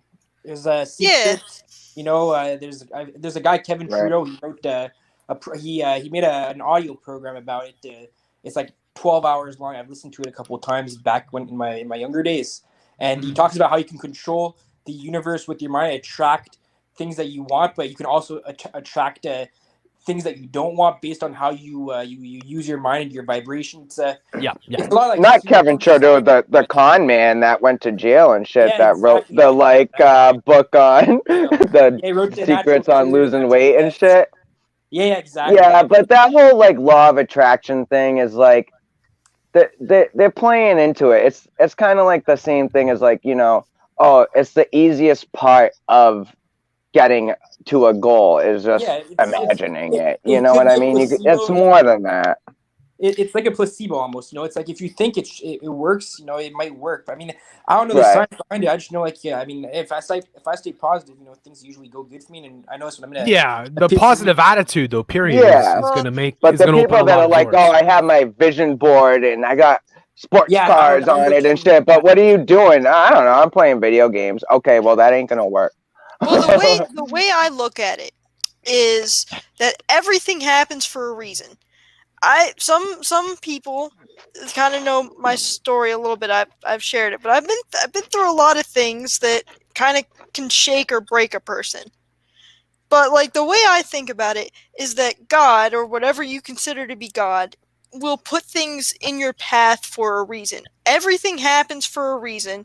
You can't control what happens, but you can control how you look at it. Mm-hmm. I believe that. I could have looked at the wheelchair and just been like, God damn it, I guess I'm out of a wheelchair. Exactly. But instead, I figured out how to fix it. I figured out how because I used to read the manuals on these wheelchairs all the time, so I know a shit ton of stuff about them. Well, there you go. You take you took the bull by the horns, and as a result, you grew. Your learning grew, and your ability, and now you're in a better situation. The next time that happens, you know what to do. So, like, instead of like, you know, passing the buck to someone else, or you know, like you actually no, I'm going to learn from this, and that's the key. And I think that's the way. The basics and just build up. Yeah, learn from your bad experiences, folks. You know, if something goes really bad, you know, and again, anybody that's successful will tell you that they've failed a million times, sort of thing, right? So it's something to always keep in mind. You have to keep putting your good foot forward, but you do have to learn from your mistakes. You don't want to keep repeating them. So, but yeah. I like this. It's the very definition of insanity is doing the same thing over and over and over, expecting different results. Yeah, like the mask order. But that there we go. Anyways, guys, I'm gonna close her up here. I gotta go. It's it's just an amazing show. You guys are absolutely incredible. Nice talking to you, Jeff, and everybody. Can I say one more thing? One more thing before we leave. Go ahead. Yeah, I'll give you guys all the chance to say something for sure. Yeah. So 6 months ago, actually, and I thought that this was crazy. I had to look it up for myself. But Alaska is the only place in America where it's legal to live off the grid now. In every other state in America, they passed this 6 months ago. You must be hooked up to the grid in your state. Every single state except for Alaska, you have to be hooked up to the electric Can you grid. send me that? I'd like to see that. Because that's you can actually I just threw it into Google. What state is legal to live off the grid? None. Alaska. And Alaska has like so many rules with wildlife and everything, and a lot of governance. But yeah, it is one of those last bastions of probably real freedom that exists out there. I didn't believe it. I was like, you're crazy, because my girlfriend was telling me that. I'm like, what? Because I was like, we just gotta sell everything and live off the grid. She's like, you can't. I'm like, what do you mean? It's like only in Alaska. So I looked it up, and yep, you got to be hooked up to the fucking grid, to the electric grid. So you send that to me, Cryptic. I'll check that out. Peter, you want to say anything in closing up here? Yes. Do you believe that there could be a false flag event happening at the Hoover Dam? Because TMF actually was mentioning some of it. Yeah. Yeah, and if you look at some of the statues near the Hoover Dam, it symbolizes fallen angels. It seems like there's some sort of whole thing about Hoover Dam being part of some sort of apocalyptic sort of thing, like or the time loop sort of thing. That World Order, and it's also on the printed money. And I wonder, I imagine a lot of people would die if Hoover Dam were to burst, right? I don't know the exact demographics there, but that would flood a huge area sort of thing. So it would be pretty apocalyptic. Isn't that what happened in the Superman movie, by the way? I think so. Yeah. So, Yeah. okay. You also if you've seen Terminator Dark Fate, the final fight scene actually does happen at the Hoover Dam. Okay. Right? Yeah. I can't remember. It was so awful, but I was just thinking, what about the last Batman movie? Because doesn't Bane blow up a bunch of crazy stuff? Like they show the stadium. The maps. Yeah, the maps for I don't know if you know this, Cerebral. But, Sandy Hook was in. I do know that. It's so that'll blow your mind. That's why I'm thinking like maybe the last Batman film, because they hid, right? They had the Batman shooting. Yeah. Then they had Sandy Hook hidden within the Batman shooting. Yeah. And then who knows what else was hidden within so all much. that. So right? much. So yeah. Yes. Was the Sandy Hook shooting in December or like December 4th? Yes, yeah. So you know what's weird is the first black girl to get her Pfizer shot today. Her name was Sandra. Not How fucked up is that? Shot on Sandra on the same day. And didn't they sue also Alex Jones or something as well for defamation or something for Sandy Hook? All part of the theatrics, I imagine. But I'm sure it is. Anyways, guys, John, did you want to say anything else before we go? Sure, yeah. I actually want to mention two quick little things before you go. The first is I was speaking with some colleagues that work at the financial fund where I trade. Who's doing that? Wacky. Off or something. I don't know. Sounds like someone's packing their cigarette. Yeah. Oh yeah, sorry. Yeah, that's me. Yeah. Hey, I'm not gonna let the new world order kill me. I'm gonna kill myself. sorry, John. Go ahead. Finish up there. So like I was talking about how like I follow like some conspiracy things, and a lot of them mention about dark winters and cold winters, and there's something called I believe it's called the fourth turning, where they're saying we're going through a new revolution, but at the same time we're also going through we're going to be going through a new like climate phenomenon where the planet will be going a little bit further away from the sun. Yeah. Which is basically going to lead to like much colder weather all around the world for the next 40 years. Yeah. That's it, eh? Winter's coming. Winter's coming. Winter's coming. I mean, but this is like what the new ice age. I guess I'm doubly screwed up here in Rainbow Unicorn Land because it's just going to get colder, right? That's for sure. Hey, wait. I thought we were worried about global warming. Yeah, that's the trick. No, everything's inverted. Everything is inverted. That's the way they work. So when they're telling you winter is coming, right? And then they're saying, oh, the world's heating up, Greta, that little how dare you, Jeff? How dare but that's I think Ice Age Farmer and other people are covering that. They believe and I know that the way that the planets are aligned and Saturn, of course, is playing a big role and all that.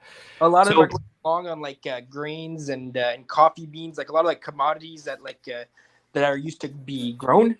They're focusing a lot on that, especially like on the food production as well, because they think that if God forbid something happens, or if there's even just regular monetary inflation, food will go up. So if you have like a catastrophic climate event or just regular plain old inflation, that the price of food will go up, and a lot of them are looking at that. So it's pretty interesting to see. Yeah, and I think the food in the bank is worth more, or food in the cupboard's worth more than money in the bank. When shit hits the fan, for sure. Yeah, like you can't go wrong. Look, stock up on non-perishables while you can. Yeah. Make sure you have a good supply of water. I mean, 2 months, 6 months, whatever. I mean, if it's going to be 6 or 8 months or 2 years, you're probably not going to want to live through it anyway, sort of thing. So then stock up on the booze. Your own agriculture, buy those like emergency food supply crates. Yeah. Richie's got those food crates. I've got a bunch of those mountain houses. I think those are mountain houses, and then I got some kind of what are they? I don't know. They're made in Canada, actually. Giant, big 7-gallon tanks for camping and stuff. Good stuff. Got a bunch of those. Yeah, man. All right. Well, I'm gonna close her up then. It was a wonderful show. I really, really enjoyed it. You guys are absolutely amazing. Throw in one more thing, Jeff. Yeah.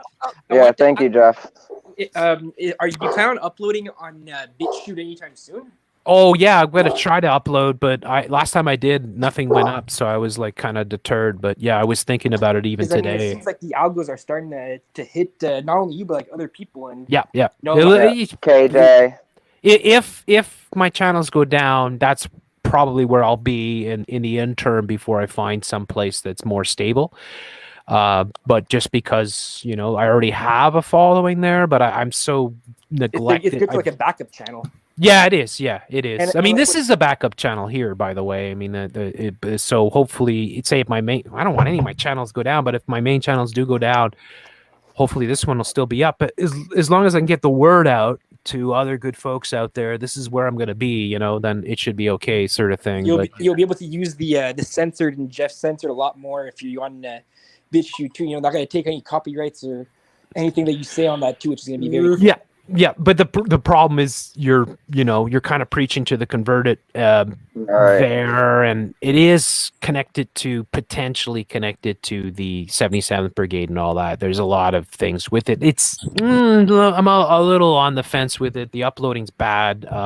There's a lot of problems. The quality of videos is not high at all, like when they process and all that. But again, beggars can't be choosers. I'm gonna try the other ones as well. I'm gonna people saying you got to do this, you got to go here. There's all these other ones that have sprung up. So like D Live, brand new tube. Yeah, exactly. So we'll we're trying to stay here.